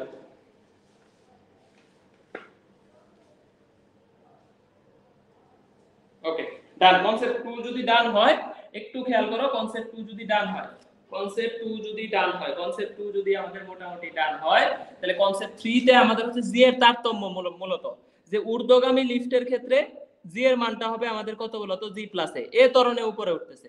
ঠিক আছে, এ ত্বরণে লিফট উপরে উঠতেছে, এ ত্বরণে একটা লিফট উপরে উঠতেছে, তাহলে জি প্লাস এ হবে। আর এ ত্বরণে একটা লিফট নিম্নগামী, তাহলে জি মাইনাস এ হবে। তাহলে এখানে আমরা হালকা অনুভব করব, উপরে ওঠার সময় ভারী অনুভব করব, এ হইতেছে লিফটের ত্বরণ। আর সমবেগে যদি লিফট উঠে, তাহলে তার কোনো তারতম্য হবে না। লিফট যদি জি ত্বরণে নিচে নামে, ধরো একটা লিফট জি ত্বরণে নিচে নামতেছে, লিফটের ত্বরণ হইতেছে জি, তাহলে জি মাইনাস জি বললে শূন্য হয়ে যাবে। ওইখানে ওই লিফটে আমরা বস্তুরা ওজনহীন অনুভব করব, কোনো ওজন থাকবে না ওইখানে, আমাদের কি থাকবে না বলতো? কোনো ওজন থাকবে না, ওজনহীন হয়ে যাবে আমাদের সবকিছু, ওজনহীন হয়ে যাবে। ঠিক আছে, তাহলে দেখো আমাদের এই যে জি ড্যাশের ভ্যালু হবে আমাদের কত? 0। জি ড্যাশের ভ্যালু হবে আমাদের কত? এখানে জি ড্যাশের ভ্যালু যদি 0 হয়, তাহলে m g dash equal to আমার বস্তুটা ওজনহীন হয়ে যাবে, কোনো ওজন থাকবে না, কোনো ওজন থাকবে না। এখন পরে দেখো অক্ষাংশের ক্রিয়া যদি আমি চিন্তা করি, একটা অক্ষাংশ হইতেছে যে একটা মেরু অঞ্চল বা নিরক্ষীয় অঞ্চল, আর একটা হইতেছে বিষুব বা নিরক্ষীয় মেরু অঞ্চল। এখানে যদিও গোল্লাটা একদম সমান, চারপাশে সমান সমান হয়ে গেছে, বাট এই গোল্লাটা হবে অ্যাকচুয়ালি এরকম। ঠিক আছে, এই বরাবর ব্যাসার্ধটা 22 কিলোমিটার বেশি। ঠিক আছে, এই যে দেখো এই বরাবর ব্যাসার্ধটা মেরু অঞ্চল অপেক্ষা বিষুবীয় অঞ্চলে 22 কিলোমিটার বেশি হবে। ঠিক আছে, এখন দেখো দেখো এখন দেখো জি এর বেশি ত্বরণে যাবে না, জি এর বেশি ত্বরণে যাবে না। দেখো এখন হইতেছে আমাদের এই যে এইখান থেকে আমাদের মেরু অঞ্চলের বিষয়টা যদি চিন্তা করো, এখানে একটা অক্ষাংশের ব্যাপার আছে। দেখো একটা এইখান থেকে একটা অক্ষাংশ যদি ল্যামডা হয়ে যায়, খেয়াল করো, অক্ষাংশ যদি ল্যামডা হয়, এটা মেরু অঞ্চল, এটা বিষুবীয় অঞ্চল, বিষুবীয় অঞ্চলটা 22 কিলোমিটার বেশি। এখন এই 45 ডিগ্রি অক্ষাংশে নরমালি আমাদের আদর্শ ধরা হয়, 45 ডিগ্রিতে জি এর মান ধরা হয় আদর্শ, জি এর মান ধরা হয় আদর্শ। এই আদর্শ মানটা হচ্ছে 9.81, 9 পয়েন্ট কত বলো তো, 81। এখন কথা হইতেছে এই যে ব্যাপারটা, যে অভিকর্ষ ত্বরণের মান শূন্য কোথায়, একদম পৃথিবীর সেন্টারে, এই সেন্টার পয়েন্টে অভিকর্ষ ত্বরণের মান হইতেছে শূন্য। এই জায়গায় বস্তুর ওজনও শূন্য, ওজনও শূন্য। এখানে দোলনকাল যদি নিয়ে আসো, একটা সরল দোলক নিয়ে আসো, দোলনকাল অসীম হয়ে যাবে, দোলনকালের ফ্রিকোয়েন্সি শূন্য হয়ে যাবে, ঠিক আছে, শূন্য হয়ে যাবে। এখন কথা হইতেছে দেখো, এখন কথা হইতেছে যে অক্ষাংশের যে অভিকর্ষ ত্বরণটা, এটা বের করব কিভাবে। তাহলে এই যে জি minus omega square r cos square lambda, ঠিক আছে, omega square r cos square lambda. এই যে অযথা কমেন্ট করতেছে, একটা হইতেছে আবির মজুমদার, থার্ড ক্লাস পোলাপান, আরেকটা কমেন্ট করতেছে শিল্পী মুস্তাফি, এটার মনে হয় ক্লাসে আমি 100 বার পচাই। এদের আসলে না আছে কোনো হচ্ছে মানে ব্যক্তিত্ব, পোলাপানরা হুদায় হুদায় ডিস্টার্ব করে। শিল্পী মুস্তাফির মনে হয় সেদিন ব্লকও দিলাম, এটা আজকেও ব্লক খাবে। মানে ক্লাসের বাইরের কমেন্ট গুলা যারা করে, এদের মানে বুঝে নিবা যে এদের কোনো পার্সোনালিটি নেই, শেষরা বলাবান, ঠিক আছে, শেষরামি করতে আসে। এই যে আবির মজুমদার, ভালো করে একটু হাইলাইটস করে দেয়, একটু চিনে রাখ, এই যে এই ছেলেটারা চিনে রাখ, এটা একটা শেষরা। আরেকটা শেষরা এই যে শিল্পী মুস্তাফি, এটা একটা শেষরা, ঠিক আছে। এই যে তারপরে এই যে কানিস ফাতেমা, এই যে শেষরা। ইন্দ্রজিৎ কুমার, এই যে গরমকাল, এই সেই কমেন্ট করা শুরু করছে। তাহলে ব্যাপারগুলো হইতেছে, তোমরা ক্লাসে অযথা কমেন্ট কেন করো, ক্লাসের মধ্যে আইসা এই ধরনের কমেন্ট কেন করো, আর মডারেটররা ব্লকও দেয় না কেন, ঠিক আছে, এটা এদেরকে ব্লক দিয়ে দিতে হবে, যাতে সেই পেজে আর কোনো প্রকার ক্লাস না করতে পারে। আচ্ছা আমি একটু বলে দিতেছি মডারেটরদেরকে, ওরা একটু অ্যাক্টিভ হইলেই ব্লক খাবা, হ্যাঁ, সমস্যা নেই। ক্লাসের মধ্যে এই সব কমেন্ট গুলো আসলে খুব বেশি হইতেছে।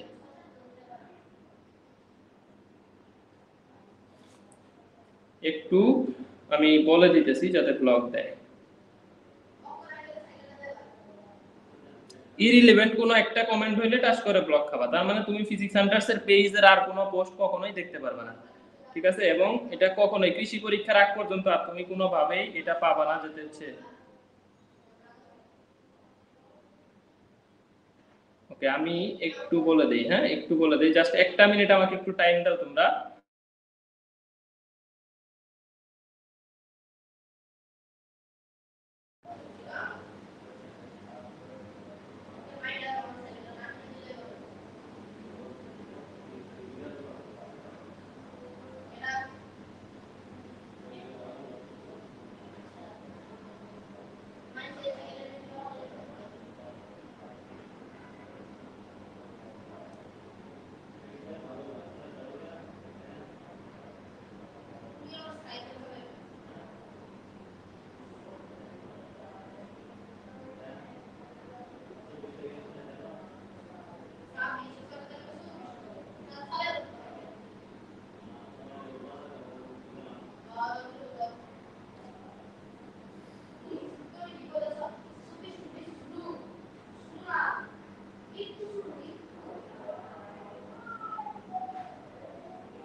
ওকে দেখো মোটামুটি হচ্ছে, এখন যদি কারো হচ্ছে ইচ্ছা হয়, আমি একটু পেজ থেকেই অ্যাক্টিভ হইতেছি, ক্লাসের মধ্যে কনসেন্ট্রেশন নষ্ট করে, আর একটু পেজ ব্যাচের দুই একজন আছে, এদেরকে আমি হচ্ছে একটু দেখতেছি, মানে এই ব্যাপারগুলো হচ্ছে খুবই বাজে আসলে।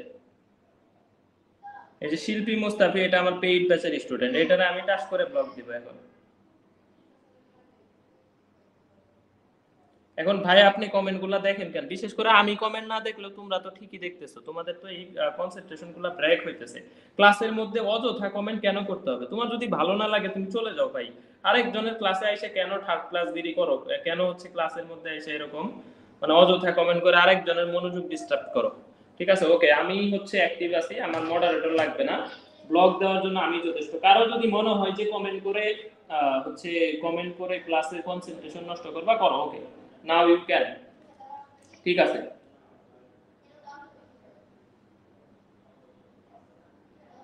এখন খেয়াল করো, এই অক্ষাংশের ক্রিয়াটা আমি আরেকবার বুঝাই। হ্যাঁ, দেখো এইখানে আমি হচ্ছে আরেকবার বুঝাইতেছি, এখানে আমি হচ্ছে আরেকবার বুঝাইতেছি।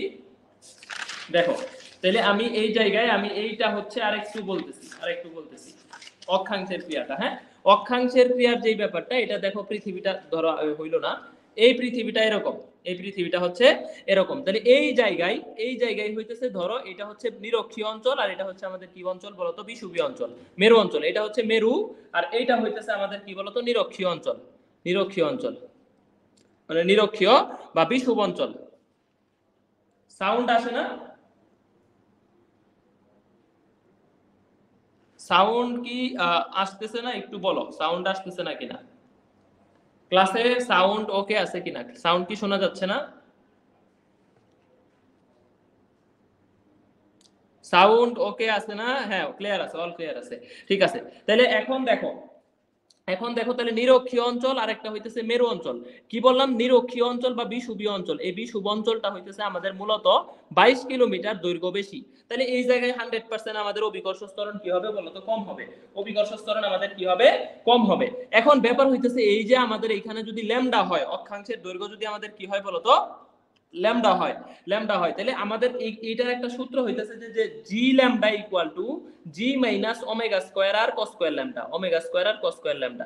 এইটা হইতেছে আমাদের অভিকর্ষ ত্বরণের কি বলতো? একটা অক্ষাংশের ক্রিয়ার সূত্র। এখন ধরো মেরুর ক্ষেত্রে যদি তুমি চিন্তা করো, খেয়াল করো আর কমেন্ট করো না, মেরুর ক্ষেত্রে যদি তুমি চিন্তা করো, তাহলে জি lambda equal to g minus এই যে কস স্কয়ার ল্যামডা 90 ডিগ্রি হয়ে যাবে, শূন্য হয়ে যাবে, তাহলে এখানে জি হবে। তাহলে মেরুতে এই জি ল্যামডার মানটা ম্যাক্সিমাম, সর্বোচ্চ। তাহলে মেরু অঞ্চলে আমাদের অভিকর্ষ ত্বরণ হবে সবচেয়ে বেশি। আর যদি বিষুব অঞ্চল বলা হয় তাহলে এইটার জি ল্যামডার ভ্যালুটা হবে জি মাইনাস ওমেগা স্কয়ার আর। কেন ভাই? কারণ বিষুব অঞ্চলের ক্ষেত্রে অক্ষাংশের মান হবে 0 ডিগ্রি হইলে cos শূন্যের মান হবে 1, তাহলে ওমেগা স্কয়ার আর। এই ওমেগা স্কয়ার আর টুকুর ভ্যালু কত? 0.034। ঠিক আছে, এইটুকু আমাদের হচ্ছে কি বলতো? এইটুকু আমাদের মাঝে মাঝে হচ্ছে ভর্তি পরীক্ষায় চলে আসে। তাহলে বিষুবীয় অঞ্চলের অভিকর্ষ ত্বরণটা কিছু কি হবে? কম হবে।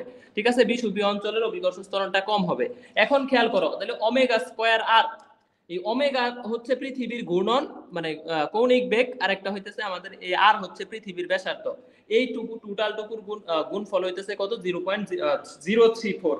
ঠিক আছে, এখন দেখো তাহলে বিষুব অঞ্চলে আমাদের অভিকর্ষ ত্বরণ কমে যাইতেছে, অভিকর্ষ ত্বরণের ভ্যালুটা কমে যাইতেছে, কিছু একটা বিয়োগ হয়ে যাইতেছে। তাহলে বিষুবে কম আর মেরুতে হইতেছে সবচেয়ে বেশি।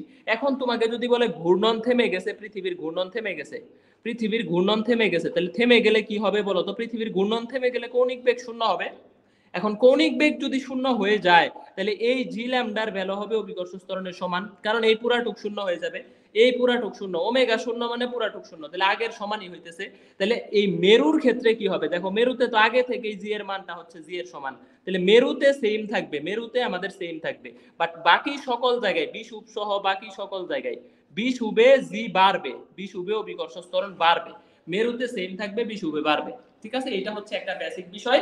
আর একটা বেসিক বিষয় হইতেছে তাহলে কত ডিগ্রিতে আদর্শ ধরা হয়? 45 ডিগ্রিতে আদর্শ ধরা হয়। এই কয়েকটা তথ্য এখান থেকে মনে রাখলে কৃষির জন্য একদম চকচকা এনাফ।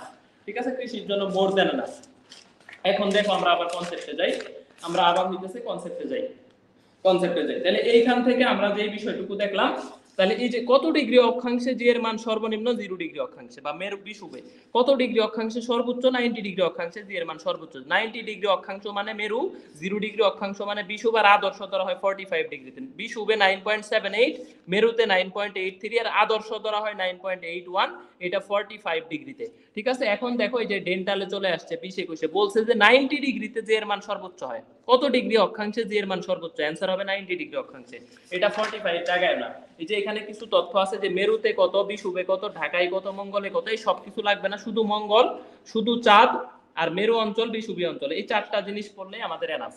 ঠিক আছে, আর বাকিগুলা দরকার নেই। আর 45 ডিগ্রি অক্ষাংশে যে এইটাকে আদর্শ ধরা হয়। এখন দেখো আমরা কনসেপ্ট যেটা, কনসেপ্ট নাম্বার 3 যেটা উচ্চতার ক্রিয়া, এই উচ্চতার ক্রিয়াটা একটু ভালো করে বুঝো। এখানে আমাদের টোটাল ধরো এটা পৃথিবী, তাহলে এইখান থেকে এইটুকুর একটা ডিসটেন্স আছে, ধরো এইখান থেকে এইটুকুর ডিসটেন্সটা হচ্ছে আমরা ভূপৃষ্ঠ, এটাকে বলা হয় ভূপৃষ্ঠ। তাহলে এই পর্যন্ত দূরত্ব হচ্ছে r। ঠিক আছে, ভূপৃষ্ঠ পর্যন্ত দূরত্ব হইতেছে আর। এখন এই ভূপৃষ্ঠ থেকে আমাদের যদি আরো একটা উচ্চতা যদি বলা হয়, ভূপৃষ্ঠ থেকে আরো একটা উচ্চতা যদি বলা হয় এইচ উচ্চতা, তাহলে এই যে এইখান থেকে আর থেকে এইচ পর্যন্ত উচ্চতাকে আমি এই কেন্দ্র থেকে, ভূকেন্দ্র থেকে এই পর্যন্ত উচ্চতা থেকে বলবো আর প্লাস এইচ। ঠিক আছে, আর প্লাস এইচ। তাহলে এই ভূকেন্দ্র থেকে ভূপৃষ্ঠ পর্যন্ত তো পৃথিবীর ব্যাসার্ধ, আর বাকিটুকু যদি এইচ উচ্চতা হয় তাহলে কেন্দ্র থেকে টোটাল উচ্চতা হইতেছে আর প্লাস এইচ। এখন আর প্লাস এইচ উচ্চতায় তাহলে অভিকর্ষ ত্বরণ কত হবে খেয়াল করো।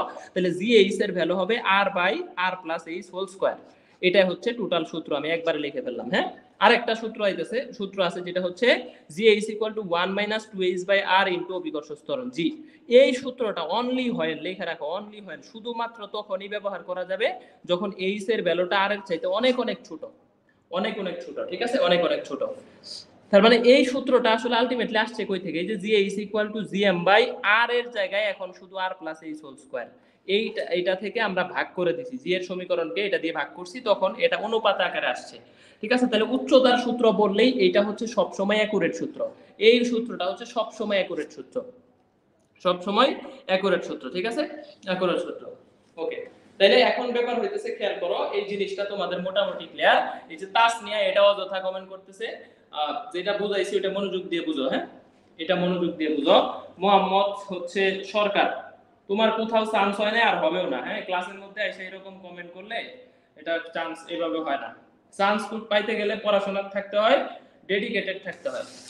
ওকে, দেখো ভূপৃষ্ঠ থেকে 1000 কিলোমিটার উচ্চতায় অভিকর্ষ ত্বরণ কত? এই প্রশ্নটার অ্যানসার অনেকেই জানো, এটা বুয়েটে আসছে, মেডিকেল আসছে, কুয়েট, অনেক জায়গায় এই প্রশ্নটা আসছে। বলো তো কত হবে? যে ভূপৃষ্ঠ থেকে 1000 কিলোমিটার উচ্চতায় অভিকর্ষ ত্বরণ কত হবে? ভূপৃষ্ঠ থেকে 1000 কিলোমিটার উচ্চতায় আমাদের কি হবে বলো তো? অভিকর্ষ ত্বরণ কত হবে এটা একটু বলো। ভূপৃষ্ঠ থেকে 1000 কিলোমিটার, তাহলে খেয়াল করো ভূপৃষ্ঠ থেকে 1000 কিলোমিটার উচ্চতায় অভিকর্ষ ত্বরণ বের করতে বললে GH = তাহলে খেয়াল করো আর এর ভ্যালুটা আমরা সবাই জানি যে 6.4 * 10⁶, 10⁶ এটা দিলাম, আর r প্লাস h, তাহলে দেখো 6.4 * 10⁶, আর 1000 কিলোমিটারকে আমি লিখতে পারি বলো তো 10⁶। 1000 কিলোমিটার, 1000 মানে হচ্ছে 1 কিলোমিটার মানে 1000, তাহলে 1000 10⁶ লিখতে পারি, এই পুরাটার হোল স্কয়ার ইনটু 9.8 ইনটু 9.8। এখন দেখো তাহলে উপরে হইতেছে 6.4 আর নিচে 7.4, 7.4, 10⁶, 10⁶ কাটা যায়। ঠিক আছে, কাটা যায়, এটার হোল স্কয়ার ইনটু হচ্ছে 9.8। তাহলে দেখো এটা 9.8 এর চাইতে অনেকটু কমে যাবে। ঠিক আছে, এটা অনেকটু কমে যাবে। এটার অ্যানসার অনেকের মোটামুটি জানা আছে এবং এই প্রশ্নটা মোটামুটি মান সহ আসে বলা চলে। ঠিক আছে, এটার অ্যানসার হবে কত? 7.33, 7.33 এত মিটার পার সেকেন্ড স্কয়ার, এত মিটার পার সেকেন্ড স্কয়ার। এই প্রশ্নটা কিন্তু মোটামুটি মান সহ আসে, এটা একটু ভালো করে দেখে রাখো, এটা একটু ভালো করে দেখে রাখো, এই প্রশ্নটা অনেক জায়গায় আসে। এরপরে আরেকটা প্রশ্ন দেখা একটু, এরপরের প্রশ্নটা দেখো, r/2 উচ্চতায় অভিকর্ষ ত্বরণের মান কত? ভূপৃষ্ঠ থেকে r/2 উচ্চতায় অভিকর্ষ ত্বরণের মান কত? ঠিক আছে, এইটা কিন্তু দুইটা কনসেপ্ট। একটা সঠিক কনসেপ্ট হইতেছে r/2 উচ্চতায় যদি অভিকর্ষ ত্বরণ বের করতে যাও, দেখো r/r + h, h এর জায়গায় দিবা r/2, এই যে দেখো হোল স্কয়ার ইনটু অভিকর্ষ ত্বরণ। এখন তাইলে দেখো এইখানে যদি তুমি লসাগু করো তাহলে ব্যাপারটা হইতেছে এই 2 উপরে চলে যাবে, উপরে হবে 2r আর নিচে হবে 3r, এটার হোল স্কয়ার ইনটু অভিকর্ষ ত্বরণ। তার মানে দেখো তো 4/9 ইনটু r হয় না, 4/9, তাহলে অভিকর্ষ ত্বরণ হয় 4/9g। তার মানে এই যে 4g/9 এইটা হইতেছে অ্যাকচুয়ালি কারেক্ট অ্যানসার। কিন্তু তোমরা অনেকেই শূন্য দিছো, এটাও সঠিক, আসলে শূন্য দিছো এটাও সঠিক, এটা আরেকটা প্রেক্ষিতে সঠিক। ঠিক আছে, এটা হইতেছে কি বলতো আরেকটা প্রেক্ষিতে সঠিক। শূন্য যেটা যারা দিছো, শূন্য যারা দিছো, হ্যাঁ গতবার মেডিকেলে আসছিলাম তো লেখা আছে মেডিকেল 22-23। ওকে, তাহলে এই প্রশ্নটা অনেকেই শূন্য দিছো, এই প্রশ্নটা অনেকেই শূন্য দিছো যে কত উচ্চতায় r/2 উচ্চতায় অভিকর্ষ ত্বরণ কত হবে, এটা বললে 100% অ্যানসার কিন্তু এটা একুরেট অ্যানসার। কিন্তু শূন্য হয় কোন সাপেক্ষে? দেখো এই যে 1 - 2h/r একটা সূত্র শিখছো, ইনটু জি এই সূত্রটা শিখছো, দেখো তাহলে এটা হচ্ছে gh এর ভ্যালু। এখন এই 2h এর মান যদি r এর সমান হয়, r আর 2h যদি কাইটা দেওয়া যায় 1 - 1 শূন্য হয়ে যাবে। তাহলে দেখো এই h এর ভ্যালু যদি r/2 হয়, r/2 উচ্চতায় অভিকর্ষ ত্বরণ শূন্য হবে। ঠিক আছে, এইটা কোন কনসেপ্ট থেকে আসতেছে? এই কনসেপ্ট, বাট এইটা তো আসলে সূত্রে বলাই আছে এই সত্যটা হবে যদি আর এর মান অনেক ছোট হয়, এই সেট মানে এই এর চাইতে আর এর মানটা অনেক বড় হয়, বাট এটা তো অনেক বড় হয় নাই, কাছাকাছি হয়ে গেছে। এই জন্য আসলে এই প্রশ্নটা আসলে অ্যাকুরেট না যে কত উচ্চতায় অভিকর্ষ ত্বরণ শূন্য হবে। তারপরেও বিভিন্ন বইতে বলা আছে, বা এই যে দেখো সিবাসুতে আসছে, সিবাসু 17-18, বাকৃবি 15-16তে এটা আসছে যে কত উচ্চতায় অভিকর্ষ ত্বরণ শূন্য হবে। তখন আসলে কিছু করার নাই, অ্যানসার দিতে হবে r/2 বা 32 কিলোমিটার, এটাই অ্যান্সার দিতে হবে। ঠিক আছে, তবে আবার গুচ্ছতেও কিন্তু এই প্রশ্নটা আসছে যে r/2 উচ্চতায় অভিকর্ষ ত্বরণ কত, তখন কিন্তু অ্যান্সার 4/9 ছিল, গুচ্ছতে কিন্তু শূন্য ছিল না। জিএসটি 22-23 প্রশ্ন আসছে, এটা জিএসটি 22-23 প্রশ্নটা আসছে, তখন কিন্তু এই প্রশ্নের অ্যান্সার এইটা 4g/9 ছিল। ঠিক আছে, এখন দেখো ভূপৃষ্ঠ থেকে কত উচ্চতায় 1/4 হবে বা 25% হবে বা 2.45 হবে, কত উচ্চতায় হবে? তো এই ক্ষেত্রে আমি যদি বলি যে n1/n অংশ হইলে ভূপৃষ্ঠ থেকে এইচ উচ্চতায় যদি 1/n অংশ হয়, একটা অভিকর্ষ ত্বরণের 1/n অংশ, দেখো g/4 মানে 1/4 হয়েছে, এই 4 হচ্ছে n এর ভ্যালু, তাহলে এইচ এর ভ্যালু হবে √n - 1 × r। ঠিক আছে, -n। ঠিক আছে, এখন তাহলে খেয়াল করো, হ্যাঁ আর এর চাইতে অনেক ছোট কোনো মান আছে কিনা? হ্যাঁ অবশ্যই, ধরো 1 কিলোমিটার উচ্চতা, 2 কিলোমিটার উচ্চতা, 5 কিলোমিটার, তখন তুমি এই সূত্র ইউজ করতে পারবা, কোনো সমস্যা নাই। কারণ আর এর মান হইতেছে 6400, এইচ এর মান হইতেছে তাহলে 1 কিলোমিটার, 2 কিলোমিটার, হাফ কিলোমিটার, তখন তো তুমি এটা ইউজ করতেই পারবা। ঠিক আছে, তাহলে অ্যানসার হইতেছে, দেখো এই যে 1 n এর মান যদি 4 বসায় দাও, দেখো √4 - 1 ইনটু হইতেছে আর, তাহলে অ্যানসার হইতেছে কত? আর উচ্চতা। উল্টা প্রশ্ন দিতে পারে যে আর উচ্চতায়, ভূপৃষ্ঠ হতে আর উচ্চতায়, এটা বলবে ভূপৃষ্ঠ হতে আর উচ্চতায় অভিকর্ষ ত্বরণ কত, আর উচ্চতায় জি ইকুয়াল টু হোয়াট, তখন তুমি অ্যান্সার দিবা যে আর উচ্চতায় জি এর মান হবে g/4 মানে 2.45 মিটার পার সেকেন্ড স্কয়ার, এত হবে, অথবা হচ্ছে 25% হবে, ভূপৃষ্ঠের 25%। এই উল্টাও প্রশ্ন দিতে পারে। ঠিক আছে, এখন দেখো ভূপৃষ্ঠ হতে কত উচ্চতায় অভিকর্ষ ত্বরণের মান ভূপৃষ্ঠের 1% হবে। এই যে 1% বা 1/100 অংশ, তাহলে 1/100 বললে 1/n, n এর মান কত এখানে? 100, এই যে n এর মান 100, n এর মান যদি 100 হয়, h এর মান কত হবে? দেখো √100 - 1 ইনটু হচ্ছে r, তাহলে অ্যানসার হইতেছে 9r। শেষ, অঙ্ক শেষ। কত উচ্চতায় 81% হবে? ঠিক আছে, কত উচ্চতায় 81% হবে? 81% মানে 81/100, এটা অনেকে ভুল করে ফেলে যে √81 - 1 ইনটু r, এটা অনেকে অ্যানসার দিয়ে দেয় যে এটা টাচ করে ভুল খাবা। 81% মানে 81/100, এটাকে 1/n আকারে সাজাইলে 100/81 হবে, 100/81, তাহলে n এর মান হবে 100/81। 100/81 যদি n এর মান হয়, তাহলে h এর মান হবে, দেখো √100/81 - 1 ইনটু r, তাহলে দেখো আমাদের এখান থেকে অ্যানসার আসতেছে r/9, এটা হইতেছে কারেক্ট অ্যানসার। ঠিক আছে, 1/9 বা r/9। এখন কত উচ্চতায় 1/9 হবে? তাহলে তো এই যে আইইউটির প্রশ্ন, দেখো ইসলামিক ইউনিভার্সিটি টেকনোলজিতে আসছে, তাহলে এই ক্ষেত্রে তো এইচ এর ভ্যালু আমি টাচ করে ডাইরেক্ট বের করতে পারি যে √9 - 1 ইনটু r, তাহলে অ্যানসার হইতেছে 2r। ঠিক আছে, এই যে দেখো আমাদের অ্যানসার হইতেছে 2r। এইগুলা সহজ ডাইরেক্ট বের করতে পারবো, এগুলা ডাইরেক্টলি কি করতে পারবো বলো? বের করতে পারবো। তাহলে দেখো শীটে আসি, গতবার কৃষিতে একটা প্রশ্ন দিছে যে এগ্রি 22-23 একটা প্রশ্ন দিছে, দেখো এগ্রি 22-23 প্রশ্ন দিছে যে অভিকর্ষ ত্বরণ 10.08, তারপরে উচ্চতায় অভিকর্ষ ত্বরণ 7, তাহলে আর এর মান যদি 6000 কিলোমিটার হয়, কত উচ্চতা অ্যাকচুয়ালি 10.7 হবে? এটা সুন্দর একটা প্রশ্ন কৃষিতে দিছে, বাট ক্যালকুলেশন কিন্তু গতবারের প্রশ্ন তোমরা জানো কঠিন হয়েছিল, তো এই জন্য ক্যালকুলেশনটাও আসলে কঠিন। তাহলে দেখো সূত্র কি? g/gh = r + h/r whole square, তাহলে এটার মান 10.08, এটার মান 7, এখানে আর এর ভ্যালু 6000 কিলোমিটারই রাখছি, এইচ এর ভ্যালু দেওয়া নাই, এইচ এর ভ্যালুটা বের করতে বলছে যে কত উচ্চতায় আসলে 7 হবে। ঠিক আছে, আর নিচে 6000, তো এটার ক্যালকুলেশনটা খুব ডিটেইলসলি এখানে বলে দেওয়া আছে, একদম ভাঙায় দেখো, একদম এই যে 0.27 তুলে দিছি, তারপরে এখান থেকে তুলে দিছি, একদম ভাঙায় বলে দেওয়া আছে 1200 কিলোমিটার। তোমরা কাছাকাছি, এটার অপশনগুলো দূরেই ছিল, এই যে দেখো অপশনগুলো একটা হইতেছে 1000, একটা 1200, একটা 9800, একটা 700, অপশন মোটামুটি দূরে আছে। ঠিক আছে, অপশন মোটামুটি দূরে দূরে আছে, তো সেই ক্ষেত্রে আমাদের এটার কিন্তু অ্যানসার হবে 1200 কিলোমিটার। এটা কাছাকাছি করতে পারবে, একদম ব্রডলি ক্যালকুলেশন করে দিছি। আরেকটা প্রশ্ন, এই যে ভূকেন্দ্র থেকে টুয়ার উচ্চতা অথবা ভূপৃষ্ঠ থেকে আর উচ্চতা, এই দুইটা কিন্তু একই জিনিস, খেয়াল করো। এই যে ভূকেন্দ্র থেকে যদি উচ্চতা বলে, ধরো টুয়ার উচ্চতা, তাহলে এইটুকুর উচ্চতা হবে এইখানে আর হইলে, আর ভূপৃষ্ঠ থেকে আর হইলে, তাহলে ভূকেন্দ্র থেকে উচ্চতা বলে টুয়ার হবে, আর ভূপৃষ্ঠ থেকে যদি উচ্চতা বলে তাহলে শুধু আর হবে। ঠিক আছে, তাহলে ভূপৃষ্ঠ থেকে আর উচ্চতা আর ভূকেন্দ্র থেকে টুয়ার উচ্চতা কিন্তু একই জিনিস, সেম প্রশ্ন। 6400 কিলোমিটার উচ্চতা, একই প্রশ্ন। 6.4 × 10⁶ মিটার উচ্চতা, একই প্রশ্ন। এই এত উচ্চতায় অভিকর্ষজ ত্বরণের মান কত হবে? দেখো অনেক জায়গায় প্রশ্নটা আসছে, তাহলে 2.45 বা 1/4 হবে, 1/4 হবে। হ্যাঁ, এগুলা বারবার কত উচ্চতায় শূন্য হবে এটা তো বলেই দিছি। এখন দেখো গভীরতার টপিকটাতে আসি, কত উচ্চতায় 50% হবে, এই প্রশ্নটাও আসে। 50% মানে অর্ধেক হবে, কত উচ্চতায়? 4.9 হবে। বলতেই পারে কত উচ্চতায় অভিকর্ষজ ত্বরণের, কত উচ্চতায় অভিকর্ষজ ত্বরণ পৃথিবীর অর্ধেক হবে। পৃথিবীর অর্ধেক মানে কত? 4.9 বা হাফ বা 50%। তো এই বা ওজন অর্ধেক হবে, শুধু অভিকর্ষজ ত্বরণ না, তোমাকে বলতে পারে ওজন অর্ধেক। এটা গতবার ডেন্টালে আসছে, গতবার ডেন্টাল প্রশ্ন আসছে, ডেন্টাল 22-23, ডেন্টাল 22-23 আসছে, কত উচ্চতায় ওজন অর্ধেক হবে। তাহলে ওজন অর্ধেক হওয়া মানেই দেখো আমাদের হইতেছে, তাহলে এই যে অর্ধেক মানে 1/n, n এর মান হচ্ছে তাহলে কত বলো তো? 2। n এর মান যদি 2 হয়, h = √n - 1 * r, তাহলে দেখো √2 - 1 * r, তাহলে অ্যানসার হইতেছে আমাদের কত? Ultimately 0.41 r, 0.41 r, 0.41 r, 0.41 r। ঠিক আছে, 0.41 r। এরকম আসলে কি করব? ক্যালকুলেশন করতেই টাইম শেষ। এগুলা একটু স্কিপে রাখবা, এগুলা পরে সময় পেলে ক্যালকুলেশন করবা, নইলে করবা না। এগুলা ক্যালকুলেশন করতে গেলে টাইম লাগবে। দেখো পরের প্রশ্নটা হচ্ছে কনসেপ্ট নাম্বার 4, গভীরতা।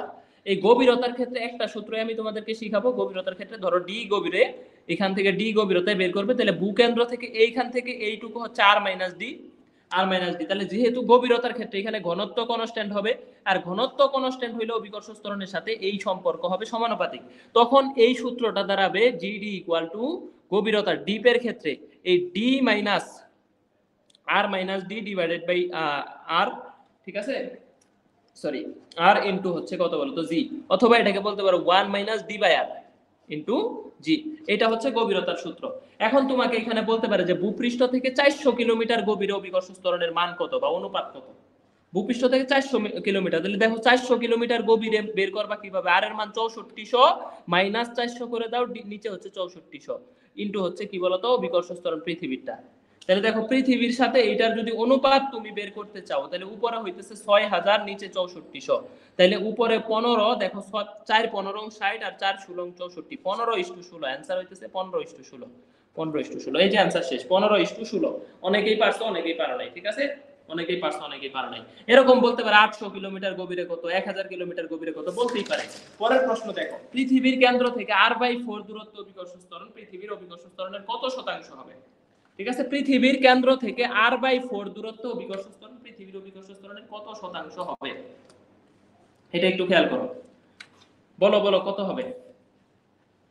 এই অ্যানসার দাও, দ্রুত অ্যানসার দাও। প্রচন্ড গরম লাগতেছে এখানে, হচ্ছে এত টেম্পারেচার বেশি ইদানিং।